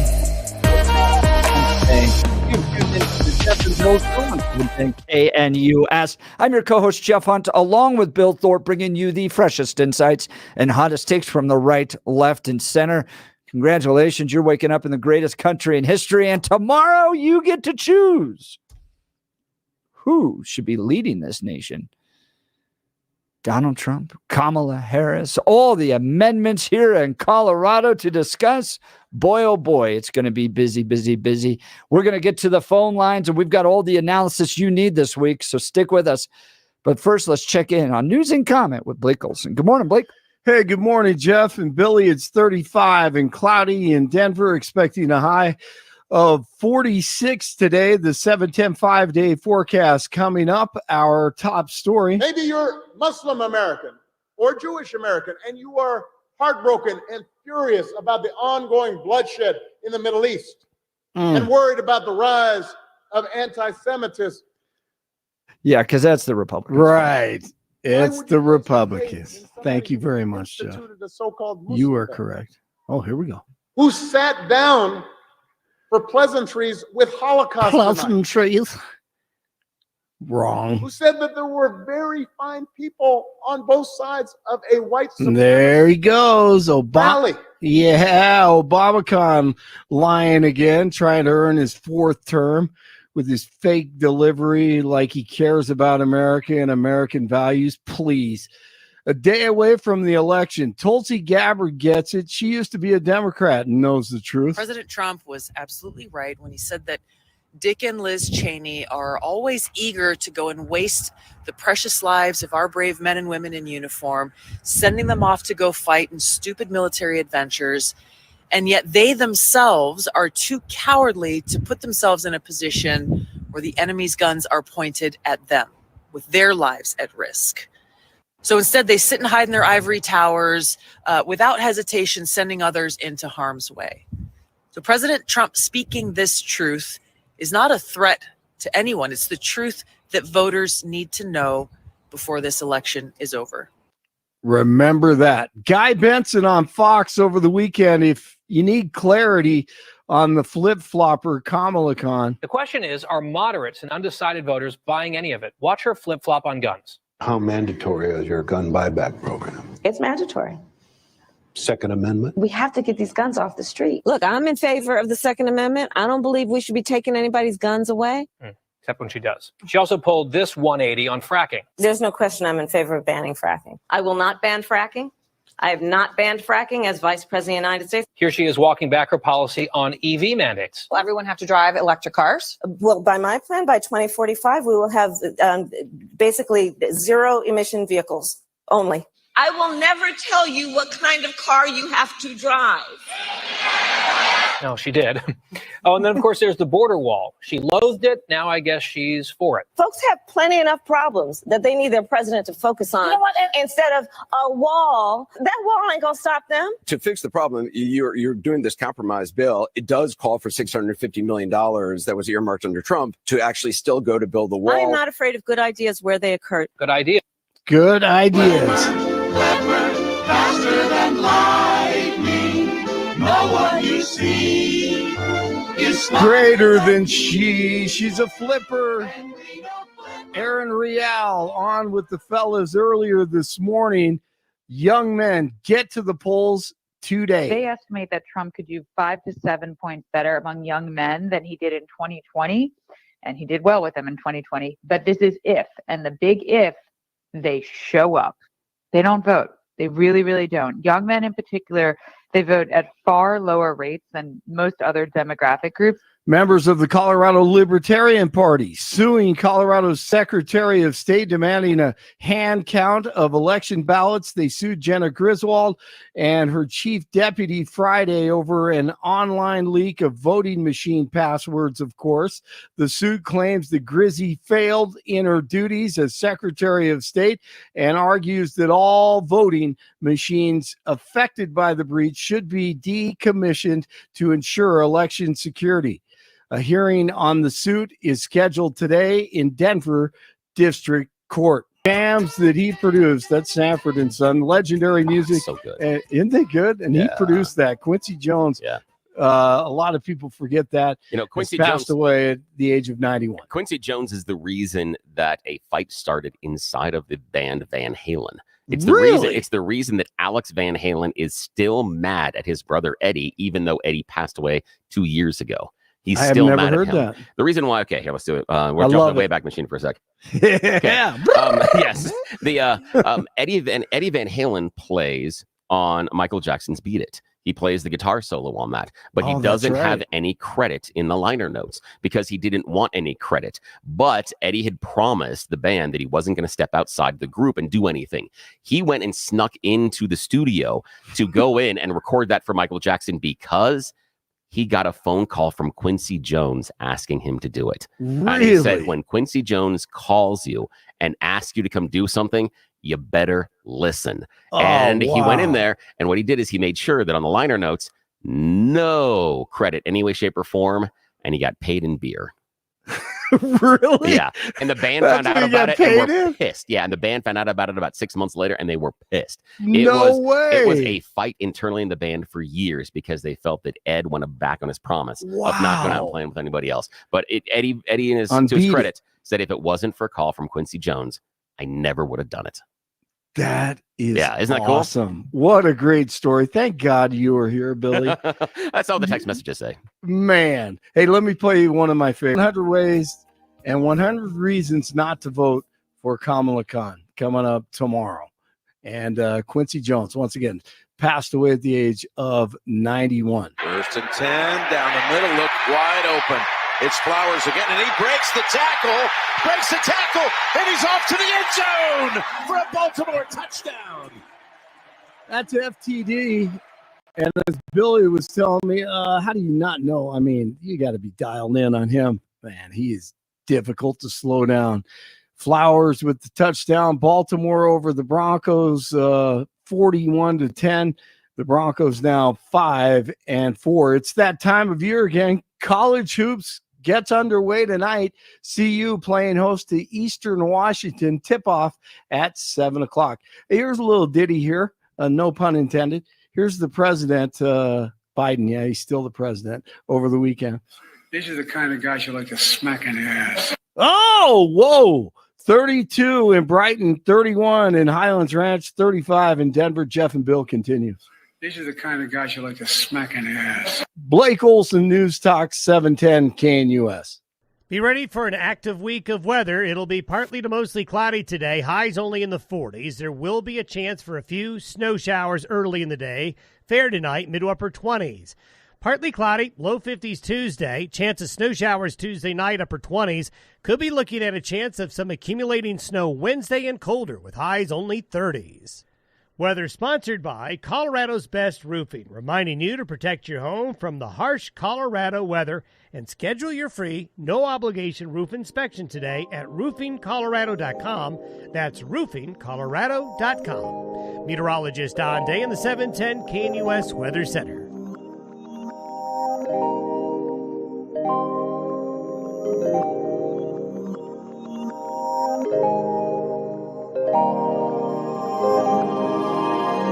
Election week on the Jeff and Bill Show. Jam-packed phones. We're going to get to those in just a second. Wrote a letter to my fellow Coloradans last night. Published it on X.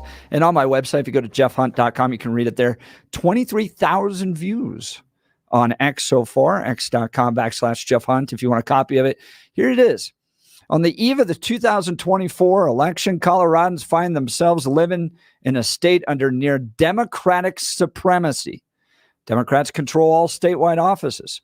All 7 Colorado Supreme Court justices were appointed by Democrat governors. In fact, for the past 49 years, Colorado has had only one Republican governor. Democrats have a supermajority in the Colorado House, a near supermajority in the Colorado Senate. Democrats have 5 of 8 Colorado congressional seats. The U.S. president is a Democrat, and Democrats control the U.S. Senate. Consider as well the overwhelming number of progressives in control of the federal bureaucracy, Hollywood, academia, media, and tech. With all the Democratic control, we're far from living in a utopian paradise. As a Colorado native, I know our beautiful Centennial state is stalling. Businesses are leaving Denver. Cost of living is skyrocketing and crime is overwhelming. Everything is more expensive and nothing is better. We are less free, less secure, more burdened. Democrats are spending more money than at any point in our state's history, outpacing inflation, yet most of our essential services like road quality and policing are lagging. What is improving with all of this spending? Colorado's Western values of liberty, risk, shared hardship, strong families, and perseverance forged our great state. There's no place like Colorado, from the Rocky Mountains to the sweeping plains, rushing rivers, and world-class ski resorts. But the descent into deep blue politics threatens it all. Businesses can't afford Denver. Ranchers can't afford the wolves. Many of us can't afford to ski anymore. Everything is more expensive. The government takes in more money, and nothing is better. It's time to free up our industries. It's time to put the bad guys behind bars. It's time to put more money in the pockets of Coloradans and not our government coffers. It's time to break up the blue monopoly. It's time to vote Republican and unleash the Western spirit. If anything, a divided government will at least push back on all our political leaders. Our state is so driven by progressive special interests that the voice of the people is lost. For most of history, the people had no voice in government. Kings, queens, Caesars did as they pleased. A government of the people, by the people, and for the people is incredibly rare. Please take your God-given right to vote and guide Colorado into a new chapter of liberty, safety, and prosperity. And that's my letter to the people of Coloradans on the eve of the 2024 election. That's nice. Nicely done. Thank you. That is good. I want to see how many people react to that. That's cool. Have anybody pushing back? Because I know we made friends with the Democrat Party chair. Oh, yeah. That was fun. He called us names. Oh, he had some names for you too, Yeah, Bill. I know. You've called us got names. caught up. It's like I when I go know. down to the bar and I smell like the Yeah. goats, even if I don't touch them. Exactly. You hanging out with me, Bill. Yeah. You're starting to smell like a I know. conservative, It's even crazy. if.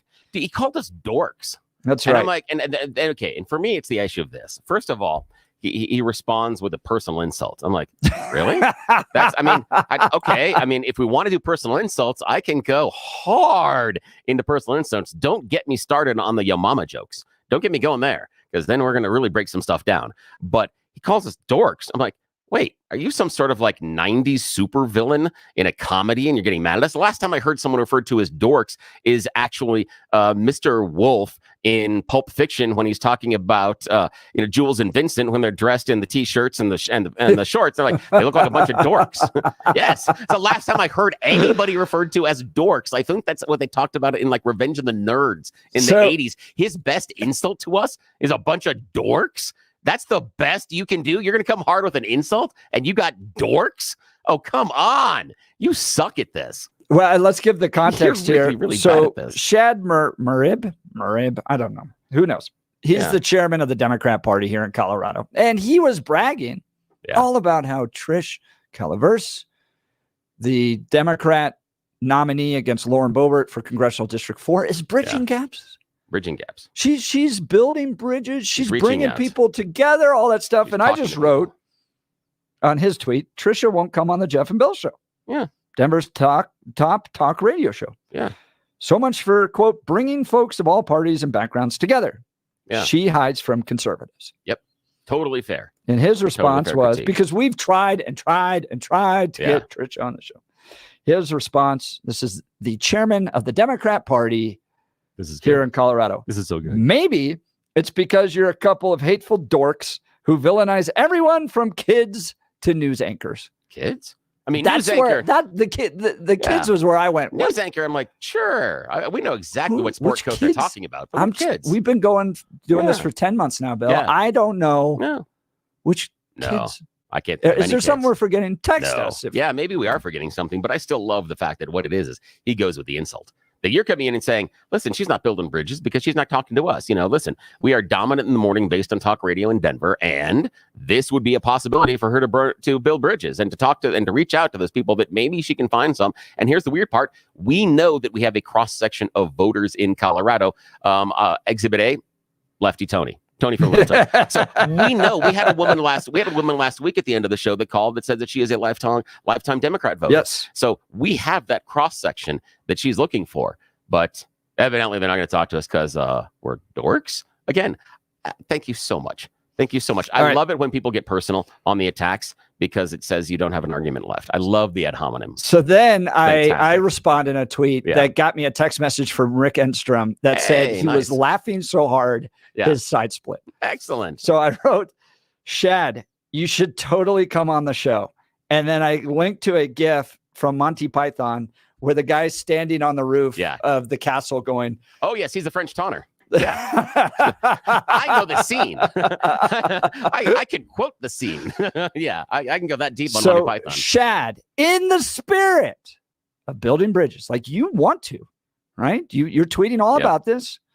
We're going to welcome you onto the show. We'll give you a fair shake. By all means, Shad, chairman of the Democrat Party, come hang out with a couple of dorks. Show how brilliant you are and how you're able to just take on our debates and the questions and show the superiority of the Democrat brain and just shame us all. Come on, right here. There's a seat right here for you, Shad. Come on the show with a bunch of dorks. How difficult would that be? Oh, well, we'll see. I'm not going to hold my breath. I don't have that I want to say, time. Speaking of dorks, but yeah, exactly. Oh boy. Well, let's get back to the phones and do this before I got to talk about balance the wall space in just a bit, but not yet. Not yet. Let's go to Marty. Yeah, Good morning, Marty. You're on the Jeff and Bill show. And thanks for hanging, man. Continue. Well, no, of course, thank you. But I guess, Billy, then this is the question. And this helps the listener get into the right mindset at tomorrow's counting day. Whose campaign did you feel like had the biggest surge of momentum into this sort of climax, this crescendo? Do you think there was one campaign, or do you think they were equally finishing at the top of their game? How do you grade it there at That's the interesting. end? Which campaign? I spent some time yesterday and I looked at the New York Times Siena poll and I looked at the one coming out of the Des Moines Register. And those tell me that Kamala has a lot of momentum with women, specifically non-college educated white women across the board and across demographics and across political party. I do also see Donald Trump have a lot of wind in his sails with young men and especially male voters. In many demographics, the male voters are breaking for Trump, but not in some. Like in the Des Moines Register poll, they found men above 65 were 2 percentage points more likely to vote for Harris. Do I think that Harris is going to win Iowa? No way, shape, or form. But I think it gives us an indication as far as where the wind is blowing and if you're a Trump voter, what I think the danger is that, as we outlined with Erin Real, NBC National News Correspondent that joined us in the first hour, Trump is playing for a smaller demographic that is less likely to vote. That is a difficult play. He may win on it, but if you were going to be a betting person and you had to get yourself across the line, shooting for the smaller demographic with less propensity to vote is a dangerous play. That's a difficult one. It can still work out for him, but I think Kamala has the stronger play right now based on momentum and based on the demographic she's talking to. Well, I couldn't disagree more. I was going to say, I think you're seeing a historic movement that, let me be clear, we've never seen before. And if he's not victorious this week, whenever they finish counting, and it could be several weeks, I think the listener needs to embrace that too. Some of these counties are threatening multiple weeks, but to think that there's going to be a movement behind an idea that, hey, we want to make America like it used to be. I think it's insane to think that it's coming. And so I was also going to follow up with that, Billy. Wait, Marty, hang on a what second. Do you think? Hey, Marty, you talk about the idea of making America like it used to be. Isn't that Donald Trump's message? You just said that make America great again. Yeah. No. I can say that's exactly what's going to work. No. That's what I'm saying is that's what people. Okay. No. That's the messaging that so many people are identifying with, and it's caused a move so large. I mean, he could do 100 million on counting day. He could really do it. He did 75 unchallenged. Where are you seeing that in the polls? I don't see anything even close to that.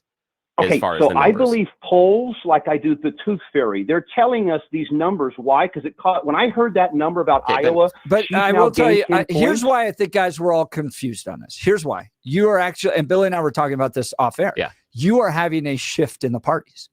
What was the traditional base? Like, go back to 88 Bush, than the Clinton years. Your Republicans and Democrats were relatively the same people. And so you could count, did the suburban housewife come out for Bush the same way she came out for Romney? All that stuff. You could count on essentially the same coalitions always showing up. What you have right now are historic shifts in actually who is a Republican and who is a Democrat. Well said. And Billy, on that white women voting for Trump, how many of those white women are married, right? Because at the end of the day, a house divided cannot stand. And if that man's the breadwinner, that woman is not going to go cast her independent vote if she expects to stay home. And so just so you know, these white women that might call and say, oh yeah, I love what Kamala was doing. No, this is a maximum stress economy. It requires a break for the average person. Last thought, Billy, because I think you should put your name behind it. Marty, hang on a sec here. One thing, I would go back to two things. One, you said that you discount all the polls. So I want to know how you are taking the temperature to see this giant groundswell of Trump support. Where are you seeing it? And how are you seeing it? I'm kind of seeing it how Jeff described. You're talking about this white women. I'm seeing black men saying we're with Trump. I'm seeing the fact that he can go to Long Island. Where are you Madison seeing Square that? Garden. Where are you seeing that? Where are you seeing large on numbers? all the socials where black men. Hang on, but isn't that? But see, Marty, hang on a sec. Without polling numbers, that's anecdotal because you're only seeing 5, 6, or 7 people. At most, you could see 20. But that's okay. Sure. That's not a large segment of the population. That is nothing more than anecdotal. And I try to protect myself from that all the time, seeing those instances of things that you may agree or disagree with and realize that may not be reflective of the larger group. So what you're seeing is not necessarily reflective of a larger group. The polls are telling us that while Trump is making inroads with Hispanic males and black males, they're not overwhelmingly going for him. They're not showing the groundswell that you say is self-evident. So where is that groundswell? If you can't look at polling, just looking at Instagram or TikTok isn't going to tell you that. Where are you finding this? Well, then I go and I let my eyes do some more judging, and then I see these packed to the brim rallies within the support of people that before Donald Trump, like Elon Musk, were thought of. Before the Twitter files, the left loved him. You start to see Tulsi and all these people coming all in. So I see that happen. I simultaneously see college-age men, that are not this fembot woke monster guy. They're acting like, well, hold on a second. I like chicks, right? And so that guy right there who's not married yet, what I'm seeing is we're seeing then evidence of that on college campuses. I've never been asked, Billy, by a pollster, my opinion for who I'm voting for. Never. And I'm involved in politics. Marty, I'm involved. Here's the concern that I have, and I know you and I are both Trump supporters. This is the great fear that I have, okay? I held a rally for Mitt Romney in 2012. We turned away 4,000 people. That venue alone can hold 9,000 people. I never saw an Obama yard sign in 2012. We were for sure thought we locked it up. I showed up that night with my bags packed. There was a jet waiting for me at Centennial Airport because we were going to win Colorado and we were going to head to some of these battleground states. They called that race before the polls even closed in Colorado for one reason only. The Democrats have a much better turnout operation when it comes to ballot harvesting, getting people to the polls, collecting votes. Now, I think Trump has done a better job than Trump did in 20, than 16, than Romney did in 12, than McCain did in 8. I think this is one of the best Republican turnout operations, and I credit Charlie Kirk for a lot of it. I just don't know if it's enough. Yeah, and crowd size crowd size is not how we elect a president. Otherwise, we'd have President Taylor Swift. So, but it's a personality contest, right? You take out mail-in voting. Okay, it's a totally different thing. But Billy, you got to answer this though. You're not going to go on the record. We take out mail-in voting. We just discount the majority of the way people vote, and then I can get the wins I want. That makes total sense, Marty. That perfectly sums up how you see the world. If I just get this group of people not to vote, then I get to win. Yes, I see that. Why did we go to mail-in voting? Why did we go to no voter ID? But who cares? Billy, we don't have no voter ID. That's a lie. How many, California does, specifically, you cannot ask for voter ID. But Billy, how many illegal non-citizens are going to vote in this election? 0. You got to put a number there. Probably 0, but it'll be less than 100. It'll be less than 100, and that's what everything is showing. Are you out of your mind? You see what they did in Virginia? Are you insane? No. What are you talking? Yeah, Of you know course what they're happened? in there. No, Heritage Foundation has looked for over decades, Marty, and they've looked and looked and looked, and over the course of decades, they have found 1,500 total votes in multiple elections. So this is a fallacy. The idea that illegals are voting, this is a boogeyman that Republicans tell each other around the campfire late at night as far as why they are losing. It's not because our policies suck. It's not because our candidates suck. It's not because our ideas have been rejected. It's because of the boogeyman of illegals voting, which can't happen because it is prohibited in federal elections. There is a law that doesn't allow illegals to vote in federal elections. But Marty is assuming that that law is just going to be ignored and a whole bunch of illegals so that if he loses, he can point to something else. He's not going to take responsibility. I want to go to the ground game, though, because if you make the argument that both candidates are flawed, we don't have the best, this is who we're stuck with. Okay. And Kamala Harris wins on Tuesday. It'll be because Democrats have a superior ground game. And then it is just that matters. Not the quality of the candidate, not the media coverage, not the big rallies, none of that. And Republicans have to learn that lesson. I think they are. And I hope they've learned it enough. But the thing that wins elections in this country is not the quality of the candidate, not the debates, not the media coverage, not your rallies, your ability to get out and get ballots turned in. That's the only thing that matters. Yep. Agreed. So it's like winning a football game based on crowd size or jumbo screen size. Or who had the best tailgates. Or who had the best. No, it's like who does the work on the ground. Yep. So, and I think that's a fair critique of the Republican Party here in Colorado, that I don't see the voter registration outfit. I don't see the turnout the vote outfit. I don't see that stuff. Yeah. And I think, and while Marty was, and Charlie Kirk's group seems to be doing fairly well, I've got huge questions about Elon Musk's PAC. Huge questions on how he is doing his get out the vote, because they've never done it before. And in very rare cases, do you find a business popping up and coming into a space that doesn't repeat mistakes that have been made before by others already in that space. And I see him repeating mistakes over and over again that others have corrected for. And it could be a huge, huge problem that the RNC outsourced their get out the vote in this manner. Could be a big Got a problem. lot of work to do there. All right, let's, Billy, tell the folks about Balanced Wellspace. Yeah, I got to talk to you about no longer living in pain. I have done some really dumb things in my life, not just the stuff that comes out of my face hole. I'm talking about just stuff that broke. I got a broken shoulder. I've got a problem with my lower back. I had back surgery more than 30 years ago. I've got a bum knee, but I have found a medical team that no longer has me living my life in pain. I thought when I was younger that that's just what happens with older people. When I was around the older people, they all complained about what was wrong with them and what hurts and everything else and how difficult life was because of the things they can't do anymore because of the pain. But guess what? It doesn't have to be that way. I'm getting older and I'm in that cycle of, oh, it hurts when you get up in the morning and it takes a while to warm up. I thought that's just how I had to live my life forever. Then I discovered Dr. Julie, Dr. Jess, and the medical team at Balanced Wellspace. It's a brand new medical facility here in Lowry, right across from Hangar 2, plenty of parking. And what makes them special is integrative medicine. They have a whole bunch of stuff underneath one roof that can make you feel better. We're talking about chiropractic care, neuropathic care, regenerative care, physical rehabilitation, wave therapy, trigger point injections, and a bunch of Star Trek level stuff that is like science fiction that you really have to see in order to believe. It's all non-invasive, and that is super, super cool. No cutting, no surgery, anything like that. You've got some doctors in your life that are talking to you about getting surgery to help the things that are hurting. Doesn't have to be that way. There are ways that you can take away the pain and get back to your life without the surgery, but you got to talk to Balanced Wellspace first. Check them out at balancewellspace.com, balancewellspace.com. As you and I are talking, I have been regenerating the meniscus in my left knee that I tore over 9 years ago. My left knee is now the knee that is my strong knee. When I go out and I'm bouncing around and I'm doing work or I'm going to concerts, I'm leaning on my left knee. It's my right knee that is now giving me problems. It popped this morning and hurt like hell. So I'm going to have them look at that. But how crazy is that?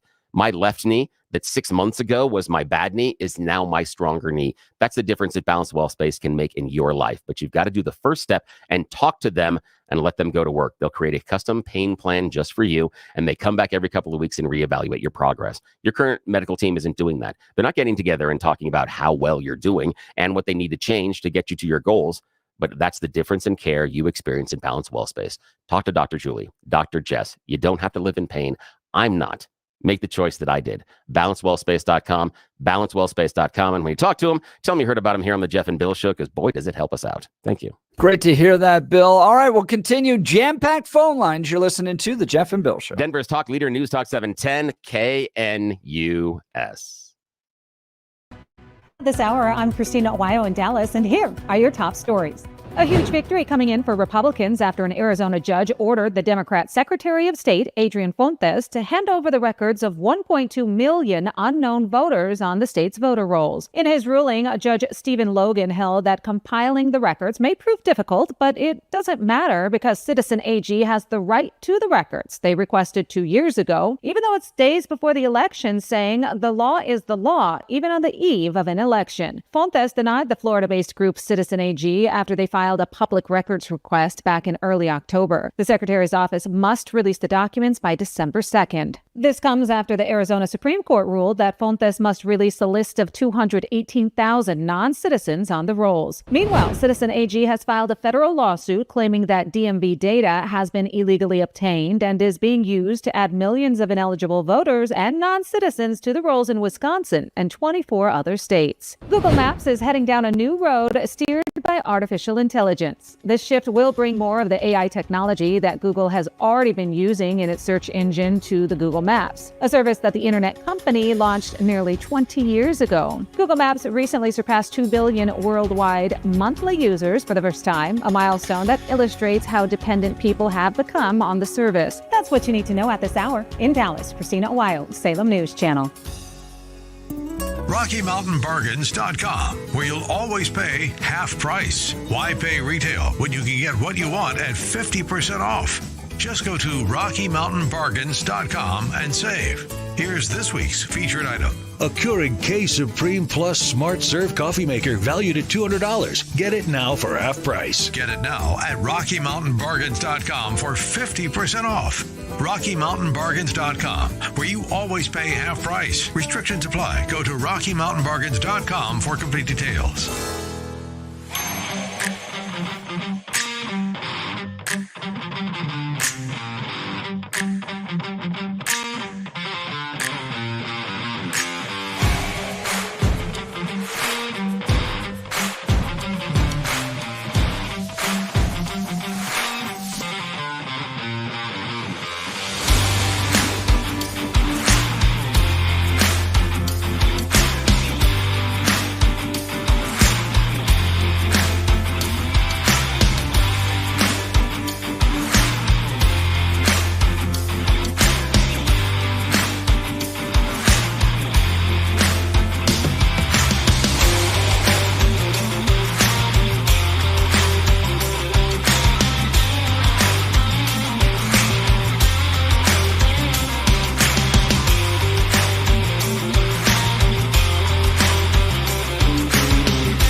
hit chapter 1 of what's going to be a wild few weeks. So buckle up, Buttercup. Yeah, all of y'all are so good. Both the calls and the text messages and everything else. You guys are the best, dude. It's so much fun. Jason texted every time Billy reads the Balance Well Space ad. I picture Billy looking a lot like Gollum with all of his ailments. It is, and he put a picture of Gollum on there, and so I wrote back, "Where'd you find the picture of me?"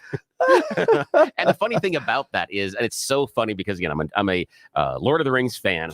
And my tiny little sports car that I drive in our family, it's referred to as the Precious. And it's because I'm a little bit iffy about how many people drive it and who gets to and why and things like that. And so like my wife one day was coming up, she's like, "Can I take the car to this? I'm like, "Well, where are you going with this?" And she's like, "Well, why does it matter? It's like, you're like Gollum in that ring." And so then I turn, I'm like, "Oh, she's asking about the Precious."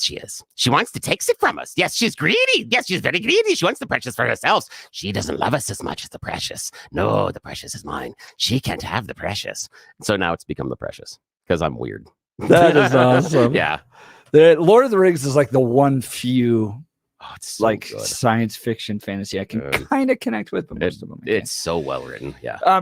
Do want to talk to you real quick about our good friends over at Empower Home. Look, this has been the 2 worst consecutive home sale years since 1995, according to the Wall Street Journal. It's brutal out there.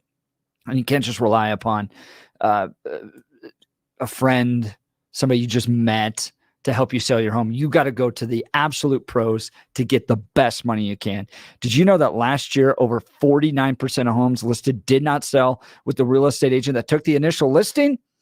This cost home sellers thousands of dollars in lower offers and painful holding costs. Gay Ribble and the Empower Home team of Keller Williams have a track record of selling homes fast and get their home sellers 6.1% more money on average, netting their sellers $30,500 more in their pocket. They do this using their proven proprietary systems and guarantees. Go with the team that doesn't just make empty promises, but can actually provide proof of their experience and track record of getting homes sold for top dollar. Gay Ribble and the Empower Home team is so confident in the services that they provide and the results that they'll get you that if you're not happy, you can cancel at any time. No cost to you. We've had Gay Ribble in the studio many times. Absolutely delightful person. She is somebody you want to work with to get the best deal for your family. Call 833-301-SOLD. That's 833-301-SOLD or visit GayHasTheBuyers.com. That's GAYE hasthebuyers.com. All right, let's go to Frank in Denver. Good morning, Frank. You're on the Jeff and Bill Show. Morning. You know, you guys are not dorks. You are Band-Aid rippers off of the festering wound of what some of the things that are going on in this country and offering the people out there a chance to voice their opinions. So I think that's why you're on top as a radio show. Oh, thank you. Jeff, clip that. Clip that. Yes, that's the next promo. That is the next promo. Thanks, Frank. Jeff, I wanted to compliment you on your letter. It was great. You're a good wordsmith, and keep up the good work. Keep refining your technique. Keep reading Wordsworth and Lincoln and any of the other scholars that are really also good wordsmiths. You know, Frank, you're making my day. Thanks, buddy. I do want to say something about that poor case down in Texas, though, that you commented on about the doc. I think it's not just a bad decision on the doc's part. I'm afraid it was probably more 75% bad law in Texas, which was made in order to compensate for what was, I think, correct law done by the Supreme Court on the Roe versus Wade, which is not a constitutional thing, tried to offer an out with a state solution. But every state has different amounts of people who influence their lawmakers and force women to go to other places to get their care. And that's so bad that this poor lady had to die. But, perhaps the doctor had this heaviness placed on him because of the potential loss of his license if he didn't follow that law. Well, look, Frank, I'll say the doctor was absolutely wrong in this. And I don't know anybody in the pro-life movement that's saying women facing life-threatening issues shouldn't be able to get an abortion if it protects their life. There's just nobody out there. So you're dealing with bad application. Is there maybe some bad law? Possibly. But look, the state of Colorado, prior to Dobbs, was executing over 30 kids a day at the abortion facilities in our state. That's a classroom of kids a day, 7 days a week, 365 days a year. And is it, do we have some errors on how doctors are applying pro-life law? Sure, absolutely. But the idea that we're going to resort back to just these abortion mills killing so many kids is just wrong. I agree, and I come down way more on the pro-life side. But tomorrow, this election we're going to have is going to be not an election. It's going to be a test and a biopsy of where the American public is. And unfortunately, one of the platform planks of the Dems is now going to be a result of this law, Roe versus Wade turnover, and I'm afraid it's going to give them some weight.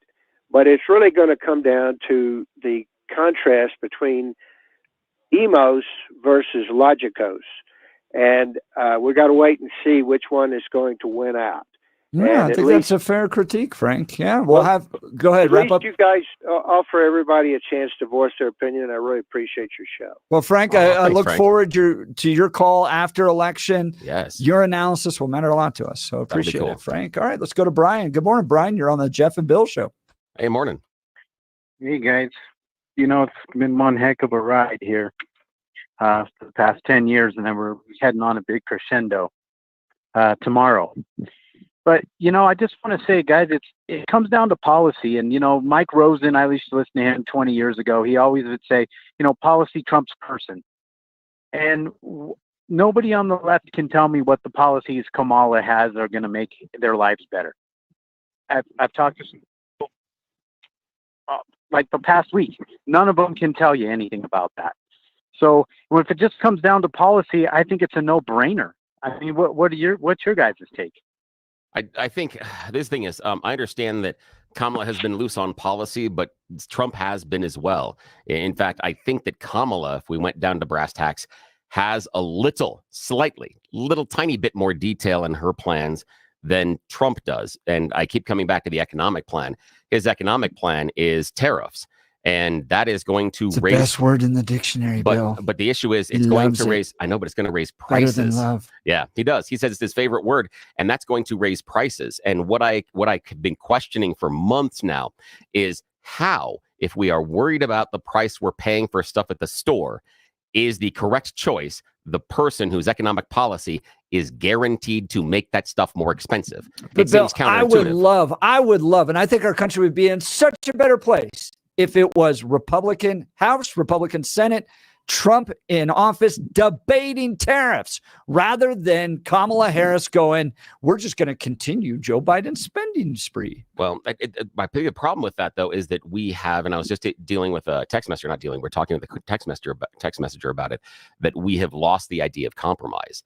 And I can go back to during the Obama years where Mitch McConnell comes out and says the Republican Party is now the party of no. It didn't matter what the proposal was or the idea was. It was just going to be no. So I don't feel that even if we had our Republicans and Democrats debating tariffs, that it would be an honest debate. Well, it's not Republicans and Democrats debating tariffs. I want Republicans and Republicans debating tariffs, and the Democrats can sit there quietly. But even then, Well, I mean, tariffs is the only argument, Billy. And for better or for worse, I can do more. I can do you can do the abortion. You can do some things on immigration, and that's the problem. Is that when you talk about policies, the Trump camp is fairly scant on actual policy. And when you listen to Trump go out and do his speeches, and Jeff and I were here at the one in Colorado, he was very scant on actual policies. He did talk about the Aurora Initiative thing, but after the first week, we haven't heard anything about that as far as immigration. So Billy, you're making my point. Yeah. You're making my point. Like every other Democrat, and I know you're not one, but every other left and Democrat that I speak to,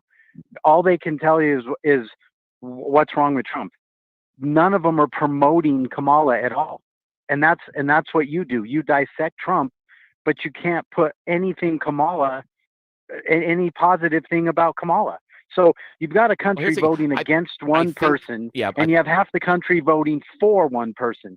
Kamala is just a pawn. She's just anyone but Trump. She has no substance. Well, here's the thing: is there are some things inside of her as far as tax credits for starting a new business, increasing the earned income child tax credit. There are some things there, but here's the issue: is you've hit on it. The idea of the voting against Trump And I've said this numerous times that the one group that Kamala Harris captured after Joe Biden dropped out was the anybody else vote, literally anybody else. And there was about 20% of the electorate that literally was saying to pollsters, I want any other choice. They would vote for a bag of rocks if it wasn't Trump or Biden. And she's been able to capture that. We know that voting against something is always more of a motivator than voting for something. And I still submit that the single largest group in the electorate is the anybody but Trump electorate. It's the I don't like Trump electorate. And it bifurcates itself in vast numbers of very, very smaller groups, but put all together, that is the largest cohort inside of the electorate, or the people that dislike Trump. And I don't think he's done enough to get over that hump. And that's what I'm worried about if you want Trump to win. We'll have to see how it plays out. Brian, we're just up against a break here. Hey, I want to tell you about our good friends over at Advanced Hair Restoration. For many of us, it's happening. Your hair's thinning, your crown's disappearing. Maybe hair loss has you feeling your identity's lost altogether. Well, I've got good news. It's an incredible yet simple one-day treatment that starts growing your own natural hair the very next day. And it's guaranteed to grow for life. It's the Advanced FUE at Advanced Hair with all the pills and lotions that come with monthly subscriptions. They help retain what you have. But what if what you want is your own natural hair permanently in specific areas? I've had family members get this done, entered the dating pool a little bit later in life, and man, it brought energy back. It brought youthfulness back to them. And it really did change their life. From Advanced Hair's state-of-the-art facilities to world-class Dr. Tanya Pauls, it's not maybe will your hair regrow. It's guaranteed that your new hair will grow. You decide how much, how thick, and where. It's why Advanced Hair is the winner of Westward's Best of Denver.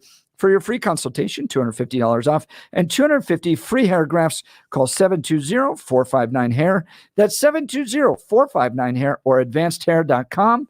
That's advancedhair.com. We'll continue with the Jeff and Bill Show. Denver's talk leader, News Talk 710, KNUS.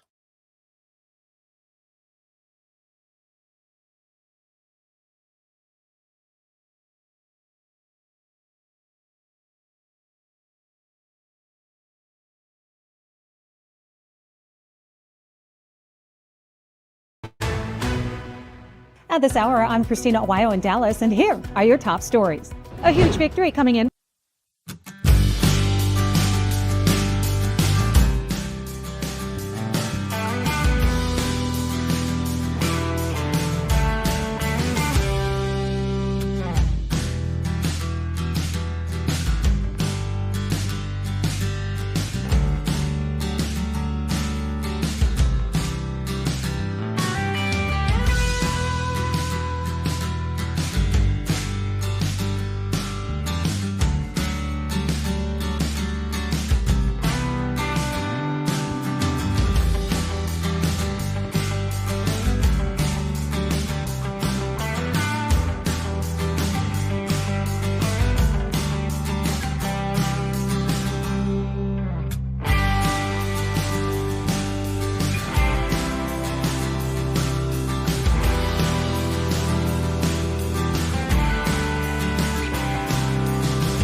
Welcome back to the Jeff and Bill Show. We're talking all things election, jam-packed phone lines. Let's go to Jim, Denver. Good morning. Good morning, Jeff. How are you doing? We're off and running, brother. What's on your mind? Well, yeah, I wanted to, hey, if your give and take with Billy could be replicated, it would be so good for the mental health of this country. But my comment this morning is that Donald Trump says that he has irrefutable, that's the word that he uses, irrefutable proof that Joe Biden stole the election. Now, if he would win in a landslide, if he would just put forward to the public what his irrefutable proof is, and I don't understand why he's not doing it. It makes me think he doesn't have it. Yeah, I don't know. I don't know what to say about it. I disagree with him that there's irrefutable proof that the elections were stolen, but I do believe that Democrats rig elections, and there's a difference between the two. One is somehow your ballot gets scanned and then pointed, and then it goes to a different candidate that you voted, or there's fake ballots that have gone in, those types of things. That's one. I haven't seen the proof of that. I do believe, though, that Democrats want elections where the rules and the laws go in their favor. This is why they fight so hard against ID, for instance, in votes. Why they want to fight back against it, I've never understood that. Why not be very clear that the only people voting are the actual citizens of our communities, and they fight against that? They want illegals voting in local elections. I think that's wrong. So in that case, I think they rig it. Jim, I really appreciate the call. We're just out of time. Coming up next, we're going to debate Proposition 127 and the mountain lion ban. You're listening to the Jeff and Bill Show. Denver's talk leader, News Talk 710 KNUS.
It is 9 a.m. in the Miles High City. Good morning, Denver, Colorado. You've tuned in to the Jeff and Bill Show, News Talk 710 KNUS. I'm your co-host, Jeff Hunt, along with Billy Thorpe, bringing you the freshest insights, hottest takes from the right, left, and center.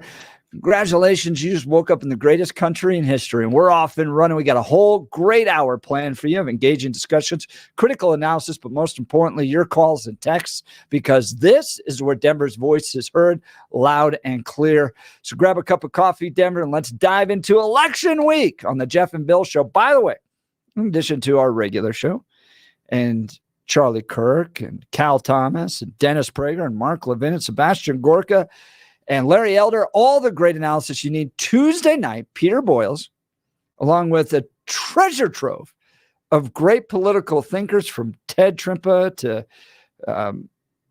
Mike Rosen, Yeah. Dan Kaplis. Dude, it's all great. Danny C, coming on over. Yeah, I'm getting all tongue twisted because he's breaking the rules. He's invading the territory.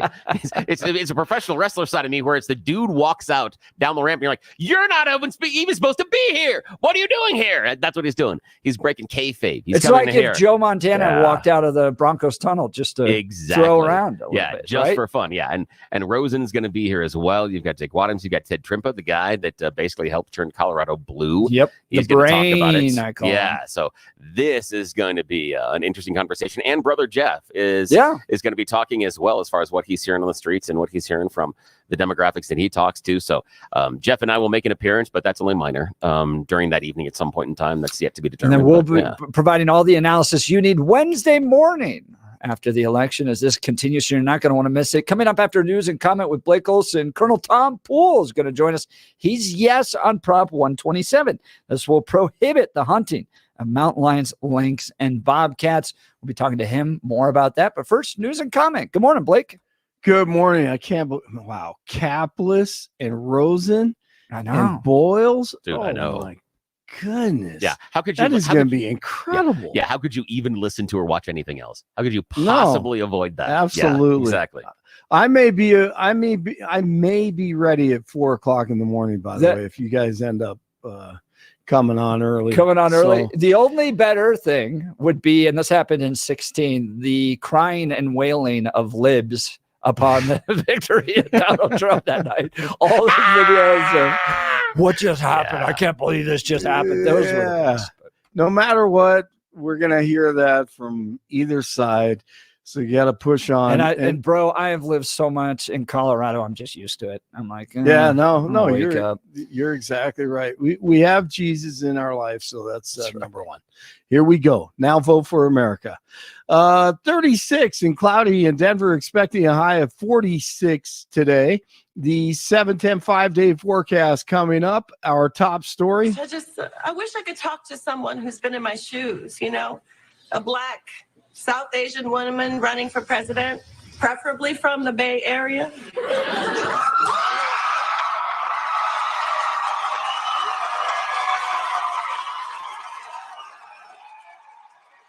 SNL over the weekend. You and me both, sister. Ooh, Kamala Khan with her greatest Montreal accent on SNL. Here's the excellent closing ad for DJT a day before the big election tomorrow. 4 years ago, we took a wrong turn and lost our purpose. We lost the strength that makes Americans who we are. If we dared to speak the truth, it was called hate speech, and our values were labeled shameful. That's when everything we care about fell apart.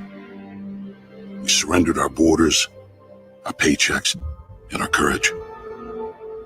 Our patriotism was... And that's only part of it. If you love men dominating women in sports and you love abortion and stuff like that, Kamala Khan's your girl.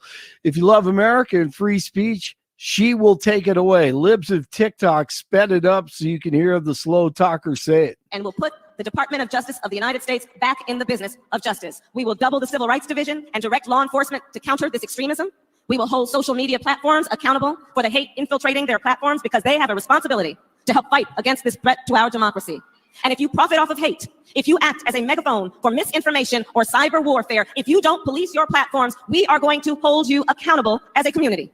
Young men, you need to get out and vote. Erin Real on with Jeff and Billy this morning. They estimate that Trump could do 5 to 7 points better among young men than he did in 2020.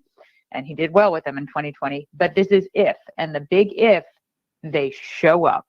They don't vote. They really, really don't. Young men in particular, they vote at far lower rates than most other demographic groups. End this guy's fourth term today. Maybe you're Muslim American or Jewish American, and you are heartbroken and furious about the ongoing bloodshed in the Middle East and worried about the rise of anti-Semitism. Why would you place your faith in somebody who instituted a so-called Muslim ban? Who sat down for pleasantries with Holocaust Pleasantries? Really? Who said that there were very fine people on both sides No, he of a didn't. white supremacist Taken out of context. rally.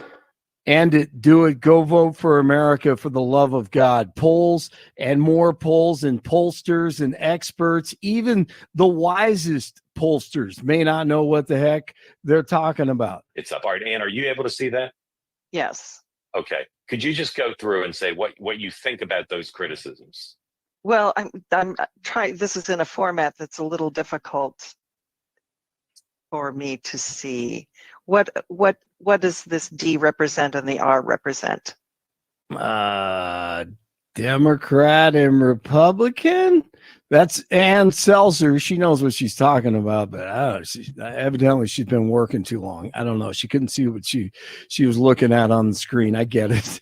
Members of the Colorado Libertarian Party are suing Colorado's Secretary of State, demanding a hand count of election ballots. They sued Jenna Griswold and her chief deputy Friday over an online leak of voting machine passwords. The suit claims that Griswold failed in her duty as Secretary of State and argues that all voting machines affected by the breach should be decommissioned to ensure election security. Legendary music and television producer Quincy Jones is dead at the age of 91. Jones died at his home in Bel Air on Sunday. Jones won several Grammys as an arranger and a composer. Just one of my favorites that people have no idea that he produced. Sanford and Son. Lisbeth! It's a day before the election. Oh, Elizabeth. Elizabeth, I'm coming, Elizabeth. It's the big one. Elizabeth, baby.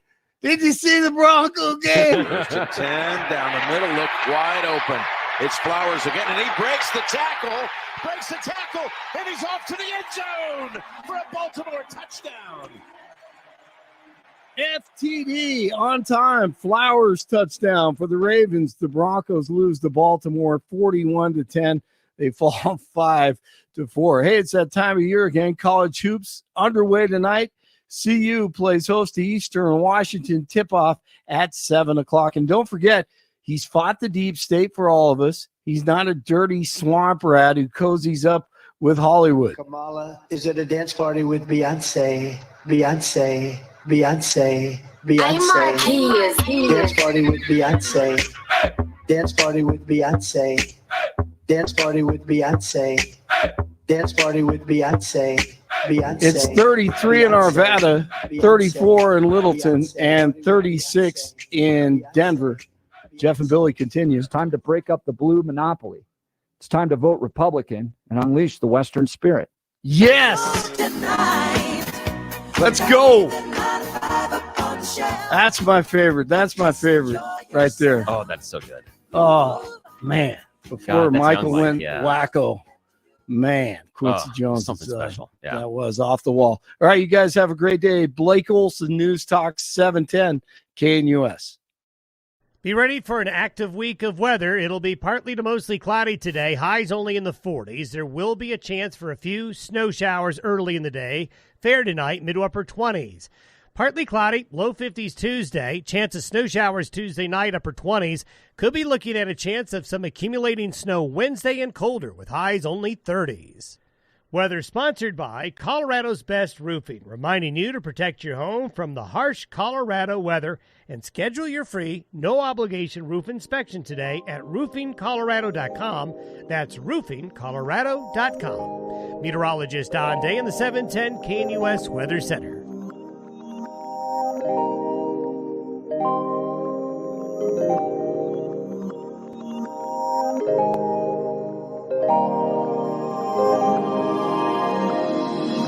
All right, welcome back to the Jeff and Bill Show. Bill and I discussed Prop 127 when I put together my ballot guide. If you want it, it's at jeffhunt.com. Look at the top there. You'll see ballot guide. Billy and I both opposed to Prop 127, which prohibits the hunting of mountain lions, lynx, and bobcats. But there's nothing more that we love than a good discussion. Yes. And joining us is Colonel Tom Poole, who's yes on Prop 127. Colonel, thanks so much for joining the Jeff and Bill Show. Yeah, morning, sir. Jeff, Bill, thank you so much for having me. I'm so grateful. Well, we're glad to have you here because this is really the only show in Colorado where you get right, left, center. We get to have discussions. Sometimes they get passionate, but this is about people being able to share their perspective. So really appreciate you coming on our show. So I'll turn it over to you, sir. Give us your argument as to a yes vote on Proposition 127. Well, it's heartbreaking for me that my conservative brothers and sisters simply have the wrong information here. And I have to give credit to our opponents who have done a fantastic job of misleading the electorate with these signs that say Colorado wildlife deserves better, vote no. I mean, that's like saying they deserve to be shot. But my point in this, Jeff, Bill, is that we desperately need mountain lions, and I mean every last one of them, to preserve our herds of deer and elk. We have absolutely nothing else to slow the progress of chronic wasting disease, which by the way, began in Colorado in 1967. So it's been in Colorado a long time, but it has failed to penetrate Western Colorado to any significant degree for only one reason. And it's because of the abundance of mountain lions, but it spread everywhere else.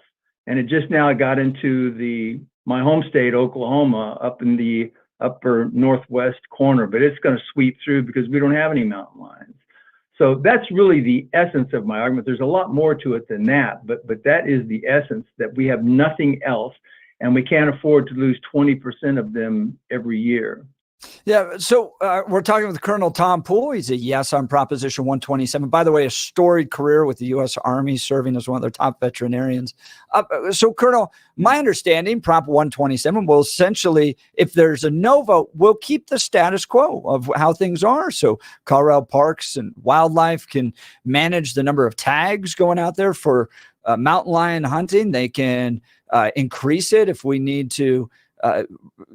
If we have too many mountain lions, they can decrease the tags. If we have too few mountain lions, this ban on that's Proposition 127 will prohibit any future hunting of mountain lions.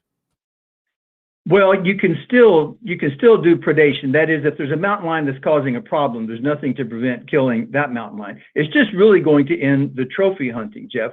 And as far as, the hunting of mountain lions was outlawed more than 50 years ago in California. And none of the bad things that our opponents say will happen have happened. And we've got great research that shows that there's no impact on the survivability of fawns and does whenever mountain lions were reduced. They were reduced experimentally by 50% in a study by Idaho Fish and Wildlife, and saw no impact on the survivability. So it's not like there's going to be this, explosion in mountain lions that's going to, eliminate, herds of deer and elk. It's quite the opposite. They've lived together for 8 million years. And this disease is so devastating, Jeff, Bill, we have to do something, and we have nothing else. There's nothing that slows this down, nothing that stops it. We have no medications, we have no vaccine, and we probably never will. This thing is prion, or prion, some people pronounce, and it is very weird. It's not alive, and it's extremely hard to inactivate.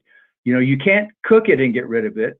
And the Centers for Disease Control insist that we absolutely not consume venison that might possibly be infected. And so that's going to require us forevermore to do the testing before we can consume it. And then you're really sort of betting your life on the accuracy of that test. There were 2 hunters earlier this year. The American Academy of Neurology published a report on 2 hunters in the same hunting club, great friends, hunted together, shared venison, that sort of thing. And they both developed the human form of the prion disease. It's called Creutzfeldt-Jakob disease. Now that occurs spontaneously in humans in the United States at a rate of about 1 in a million per year. So the chance of one of those hunters spontaneously developing Creutzfeldt-Jakob is 1 in a million. And then the chance of the guy next to him spontaneously developing Creutzfeldt-Jakob that has nothing to do with chronic wasting disease, if that's the case, is 1 in a trillion. So in my opinion, almost certainly those hunters contracted Creutzfeldt-Jakob from eating infected venison. So yeah, I do want to ask you. I do want to ask you. We had opponents from Proposition 127 on, formerly affiliated with. I believe they worked at some point with Colorado Parks and Wildlife, saying that the management under CPW is going quite well. The number of mountain lions have done well in this state, and we're allowing the experts to do this as opposed to ballot box biology. We'll get into wolves in a second, but what's your response to the no on 127 that said for the past 10, 20 years or so under CPW management, our mountain lions and our elk and our deer have all been doing relatively well? Jeff, as a fellow conservative, you're breaking my heart with asking me to trust the experts. That's just, do you trust the experts at the Department of Education? Maybe you do, to educate our kids. I don't. I don't trust the FDA anymore. 9 of the last 10 FDA commissioners left and went straight into industry, working for the people that they were supposed to be watching. The problem with, and I don't mean to imply that that's the sort of relationship that we have with Colorado Parks and Wildlife, but the issue there is that this is very unimportant to them in that it's only 0.4%. It's less than 0.5% of the hunting tags that are issued every year. Their big thing is deer and elk. They get $160 million from that, and that's where their interest is. There's absolutely no research being done that I can detect on bobcats. They have no idea how many bobcats are out there. There's no limit on bobcats. And so I don't want us to think that we've got this room full of experts that are pondering and using all of this great data to come up with this. It's just not that way. But we need these mountain lions so much, and we really need more of them, Jeff. We need every last one we can get. I mean, there's already chronic wasting disease in eastern Colorado to a significant amount, and the only thing that holds it back is the mountain lions. We simply have nothing else. Well, I do have. I want to talk about wolves. In your perspective, do you feel like the I want to say regret that's taken place, and not entirely, but among some people, with regards to ballot box biology? And in your case, what you were saying, taking it out of the hands of experts and handing it to a voter in Boulder and a voter in Highlands Ranch to make wildlife decisions, I think has been a disaster for the state. I don't like the wolves. I think it's been a real problem for ranchers. I think it's turned people against the wolves, maybe with the exception of the first gentleman. But I think people look at that and go, we made a mistake. And now we're going to do a similar thing with mountain lion hunting and hand it to people to make that decision as opposed to allowing the experts to make that decision. What's your response to that? Well, it's different experts. And so, I think I'm an expert in this field. And, the Colorado Wildlife Commission is really the people that make policy. And it's not, the Parks and Wildlife. And that Colorado Wildlife Commission is 11 very talented people, but there's only one scientist on that board, Dr. Reading, and he's with us on this. So it's not like climate change where they tell us 97% of the scientists, feel one way. There's an awful lot of scientists, and I'm going to suggest more scientists in my camp, but we're just sort of in the wrong place. We're not there with California Parks and Wildlife. I understand your point about, ballot management, but I really don't think that's what we have here as much as we have trying to educate people and giving them an opportunity to, have a say in this. And this is not the sort of thing that that couldn't be reversed later if you ever wanted to or something like that. But in my opinion, we are in desperate need of every last mountain lion we can get. And they're going after, I mean, we just finished our black powder season yesterday here in Oklahoma. We didn't get to hunt the last 2 days because it's been raining so much, but I mean, it's just been killing us with rain. But anyway, the point is that whenever we try to manage these things, we have to use the best science available. And the best science available, in my opinion, says that we've got to do everything we can to control chronic wasting disease, because that is the real long-term threat to deer and elk hunting. And it actually has the ability to completely eliminate the hunting of deer and elk. There's really no limit to the potential of this thing. And right now, the only thing we have that slows it down is mountain lions. We need every one. I wish I could somehow convince you of that. I'm so certain of that. Now, that's interesting. We're talking to Colonel Tom Poole, who's in favor of Prop 127. What I'm looking at, Colonel, is we instituted the idea of having these hunts on the mountain lions because left on their own, the populations get necessarily out of control. Are we really certain that if we restrict the hunting on mountain lions, that the population is going to find its norm? The idea of, I understand what you're saying about the chronic wasting disease. I'm a little less convinced about that because I'm not certain that the mountain lions are always going to be taking those animals. And we've seen chronic wasting disease, and as you talked about it, yes, it's a prion disease, but it can jump zoonostically. So we could end up, in theory, with the chronic wasting disease crossing over into other species, including those mountain lions. Are we concerned about that at all? Well, no. And that gets really complex. You have some good points there, but the science is not on your side on that one, in that there have been tests of just precisely what you're talking about. In fact, the best test that you want to look at is just California. There's been no hunting of mountain lions for 50 years. Did the mountain lions overpopulate? Did they decimate the herds? No. They've been self-regulating for 8 million years. And that's another important point that you brought up. You said that they're not only taking those are the ones the mountain lions want first, is that weak animal. That's what all of the predators are looking for, the weakest, the sickest, the oldest, of whatever. So they're really not hunting the same animals we are. When I'm hunting, I'm looking for the strongest, the best. They're looking for the opposite. They're looking for the weakest, the easiest to get. And they have the ability, because they've been watching mountain lions, watching deer for 8 million years, to notice that first neurologic, first false step. There's something a little bit wrong with that guy. And they can detect that long before a hunter can. And that's the one they want. And that's the one they take. And that's why they are controlling this disease as well as they are where they are. We just don't have anything else that works. As to your final question about that, for whatever reason, predators seem to be extremely resistant to diseases caused by their prey.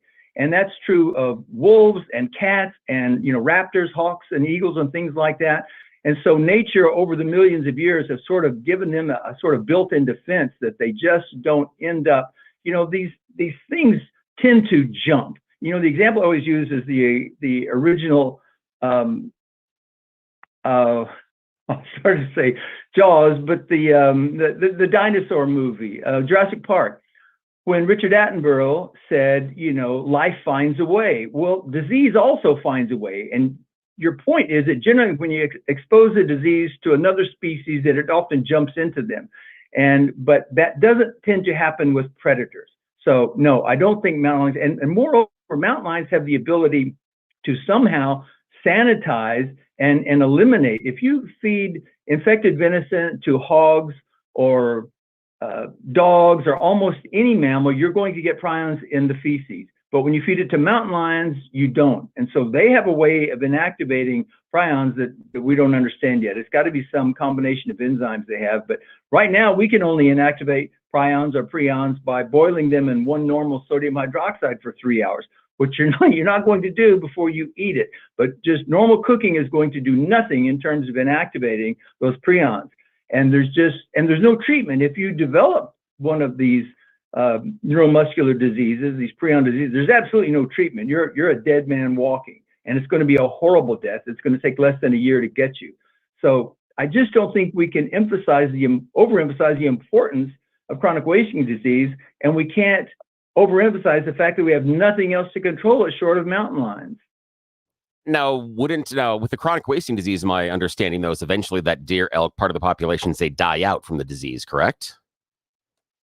Well, yeah, whenever they get infected, they're definitely going to die. Okay, so isn't that the same result as the being killed by the mountain lion?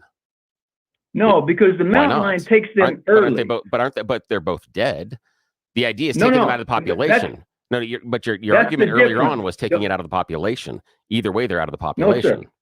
The difference is the mountain lion takes them very early in the course of the disease, and death is going to take them 9-10 months, a year later, and that deer has had all of that time to infect other deer. Whereas the first symptoms that mountain lion detects, that deer is out. So that's their big advantage. That's how they control it for us, is that early detection, early elimination. Yeah, but I guess I don't understand why CPW couldn't just go, all right, we've got problems with chronic wasting disease, so we're going to limit the tags this year. Instead of 20% of mountain lions, you guys are only going to be able to get 5%. And then if chronic wasting disease goes away and, we're fine to have some more mountain lions out there, okay, or fewer mountain lions, we'll increase the tags up to 20%. What I just don't get is the straight ban entirely on hunting. Well, there's really sort of no justification. This isn't hunting, in my opinion, Jeff, and I've been a hunter all of my life.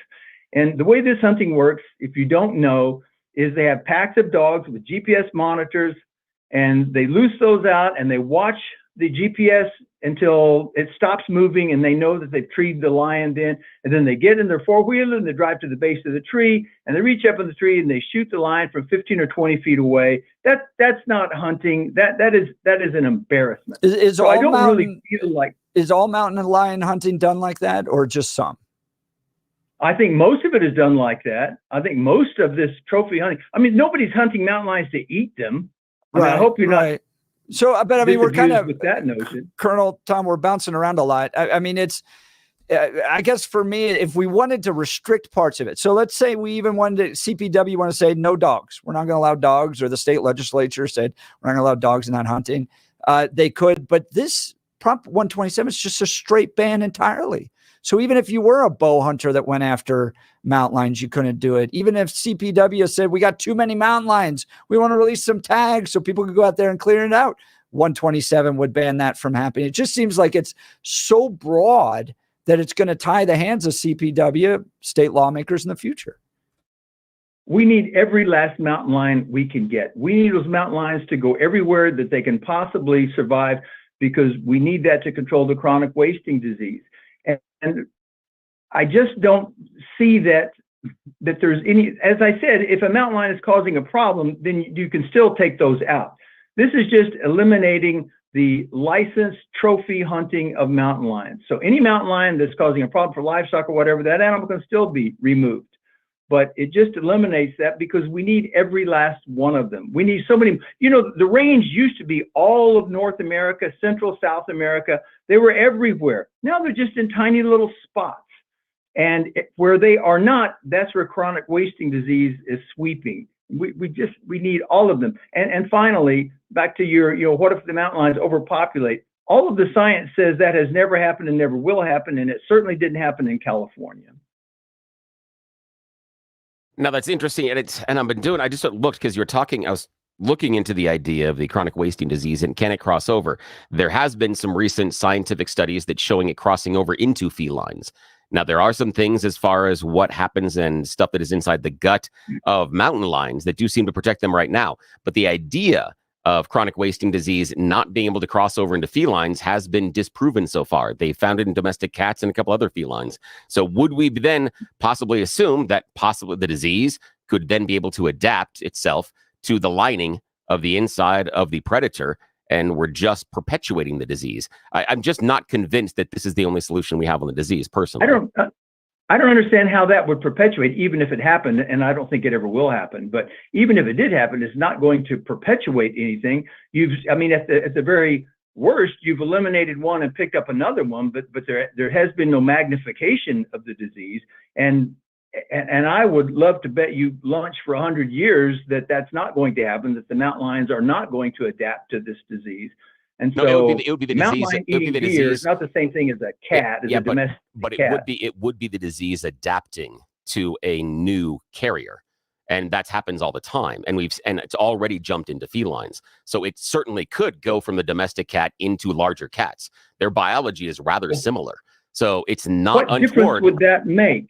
No, what difference would that make? Even if that happened, I don't Colonel, understand what difference that would make. This is what I'm saying is the idea. Your premise in this has been we need to control the chronic wasting disease. And I'm just saying that that I'm not disputing that. But what I'm saying is that's your premise.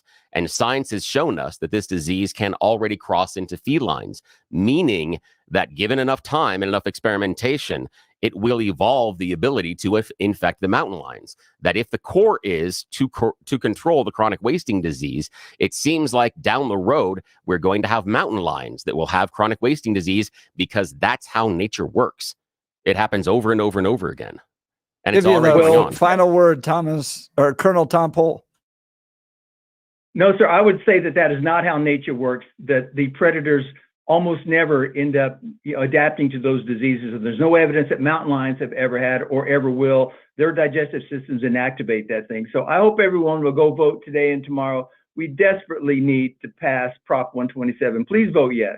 Colonel Tom Pohl, thank you so much for the taking time and having a really good, fun, lively conversation on the Jeff and Bill Show. Appreciate it, sir. Thanks, guys. Very grateful. Have a good day. Colonel Tom Pohl with yes on Prop 127. Billy, I'm still a no on 127. I don't know if that's changed your perspective. No, I didn't expect the chronic wasting disease to be the premise of where he was going. That was interesting. I'm like, that's interesting. And I can see his point based on we don't have any way to control for it right now early on in the population. But I remain unconvinced that if you are feeding on it, that it won't adapt to your biology. Because if chronic wasting disease wants to perpetuate itself, and that's how this particular disease works, that's how all diseases work, they will adapt. And the only thing I'll put on the table is COVID. COVID has adapted from when we first had it even to now. The one place you can view evolution in real time that is the quickest is looking at bacteria and viruses. You can see it very, very quickly because of how fast they replicate. You can see real-time evolution, and that's what they're doing. They're trying to solve problems. And we know this disease has already solved the problem of not being able to get into felines. It's already done that. So it's going to be looking for a way to stay inside that host. I think he even said disease finds a way. But look, why CPW can address these issues internally with policy and rulemaking. I never got past that. All right. We don't like the dogs hunting the mountain lions. Okay. We'll just say you can't use dogs to hunt mountain lions. We got too many mountain lions. All right. We'll increase the tag rates. We got too few mountain lions. All right. Decrease the tag rates. Why we have to put this on a ballot and ask people in Highlands Ranch, Boulder, and downtown Denver to make these biological decisions just doesn't make any sense to me. And like what it did with wolves is you tie the hands of CPW and you force this upon a certain population that doesn't want it in the first place, and they're stuck dealing with it. So why it has to be a blanket ban, in my opinion, I don't think the argument got there. Look, do you wake up with joint pain? Does it hurt when you have even the most routine physical activity? Do you want to hunt a mountain lion, but your arthritis is getting in the way? Stop what you're doing and listen. You deserve a life and comfort of ease with no surgery and no meds. QC Kinetics, they can get you there. QC Kinetics is the nation's leader in regenerative cellular treatments for your joint pain. This is an all-natural approach that harnesses your body's own healing properties to treat the root cause of your arthritic pain. Everybody's talking about this now. It's so cutting edge. This protocol developed by QC Kinetics are life-changing for so many people. Tens of thousands of satisfied patients and more every day. Joel here in our office uses QC Kinetics, playing more golf than he ever has in his life. Yes, you can have real lasting relief from chronic joint pain without drugs, without surgery, and without downtime. Discover your options with advanced regenerative medicine at QC Kinetics. The consultation is absolutely free. 303-900-8986. That's 303-900-8986 with locations in Aurora, Superior, Highlands Ranch, and Colorado Springs. Get that joint pain get out there and do some hunting. All right, we'll continue with the Jeff and Bill Show. Denver's talk leader, News Talk 710 KNUS.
Welcome back to the Jeff and Bill Show.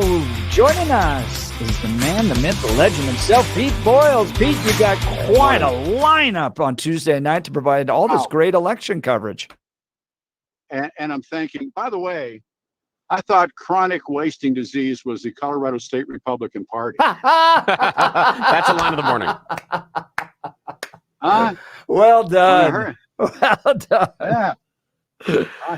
That was a great interview, by the way, fellas. Take a bow. That was something special. But I thought, wait a minute, chronic wasting disease. You can apply that to a whole lot of things in life. Oh boy. Can we ever? First of all, thanks for the plugs. I've been hearing a lot about it. And I'm about 2 minutes from the dentist's office, and then I'm going back to the radio station to work on what we laughingly will call catering, because you got to feed these people, because you're not going to pay them. So you better do something. I got to do something. And yeah, absolutely. I'm really pumped up about tomorrow night for really.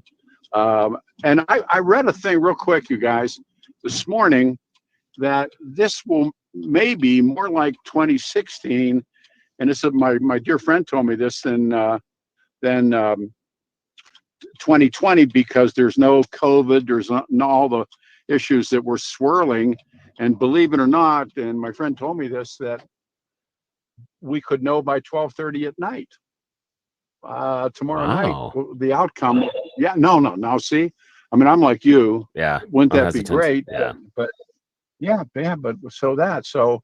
Well, I mean, the reason why we don't know is because you're having Titanic-like shifts or Titanic-like shifts in the parties.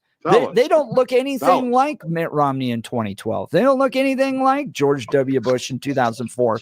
No. So nobody knows what it's going to look like. No, it's gonna be one of 3 or 4 different things. But you can say that about almost anything. Listen, I hate to do this. I don't want to keep this dentist. I'll come see you guys tomorrow morning. Excellent. Yeah, swing by. Thank you so much for everything you're doing. Thank you so Pete, much. It's going to be a heck of a lineup. Yeah, thank you for leading. And friends, this will be historic. Everyone from Mike Rosen to Patty Calhoun to Ted Trimpa, Brother Jeff, Dan Kaplis. Oh, speaking of Danny C, this guy is awesome. So, I mean, Dan is, he's on a different station normally in the afternoon. But so I've heard. He's going to be joining Pete Boyles tomorrow night to give you some election coverage. That's amazing. But if you're injured in an accident, you need real help, Dan Kaplis is the guy for you, okay? For a few reasons. One, this guy is great on the values. He's pro-life, pro-family, pro-America. That matters because if you're going to go into a battle, you want somebody that shares your values, right? Somebody that's honest to their core, son of a police officer, former seminarian. You don't want to hire somebody you just saw on a bus go by, right? You want a real solid person. But more than that, and probably because of his values, this guy's a real winner. Dan is believed to be the only lawyer in Colorado history to win 5 straight multi-million-dollar verdicts in Colorado crash cases. But even listen to this. This gets better. Dan is believed to have won the largest truck crash verdict in Colorado history. Dan Kaplis Law is so trusted that they're the official law firm partner of the Denver Nuggets and the Colorado Avalanche. Dan Kaplis Law is a serious firm for serious cases. And you might say to yourself, I could never afford somebody that good, that talented. It's not true. Dan accepts righteous injury cases on a percentage fee basis so that he can represent good people from all walks of life without regard to ability to pay. If you need Dan's help, give him a call at 303-770-5551. That's 303-770-5551 or hit dankaplisLaw.com. That's Dan, CAPLIS Law.com. We'll continue with your calls and texts. You're listening to The Jeff and Bill Show. Denver's talk leader, News Talk 710, KNUS.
Welcome back to the Jeff and Bill.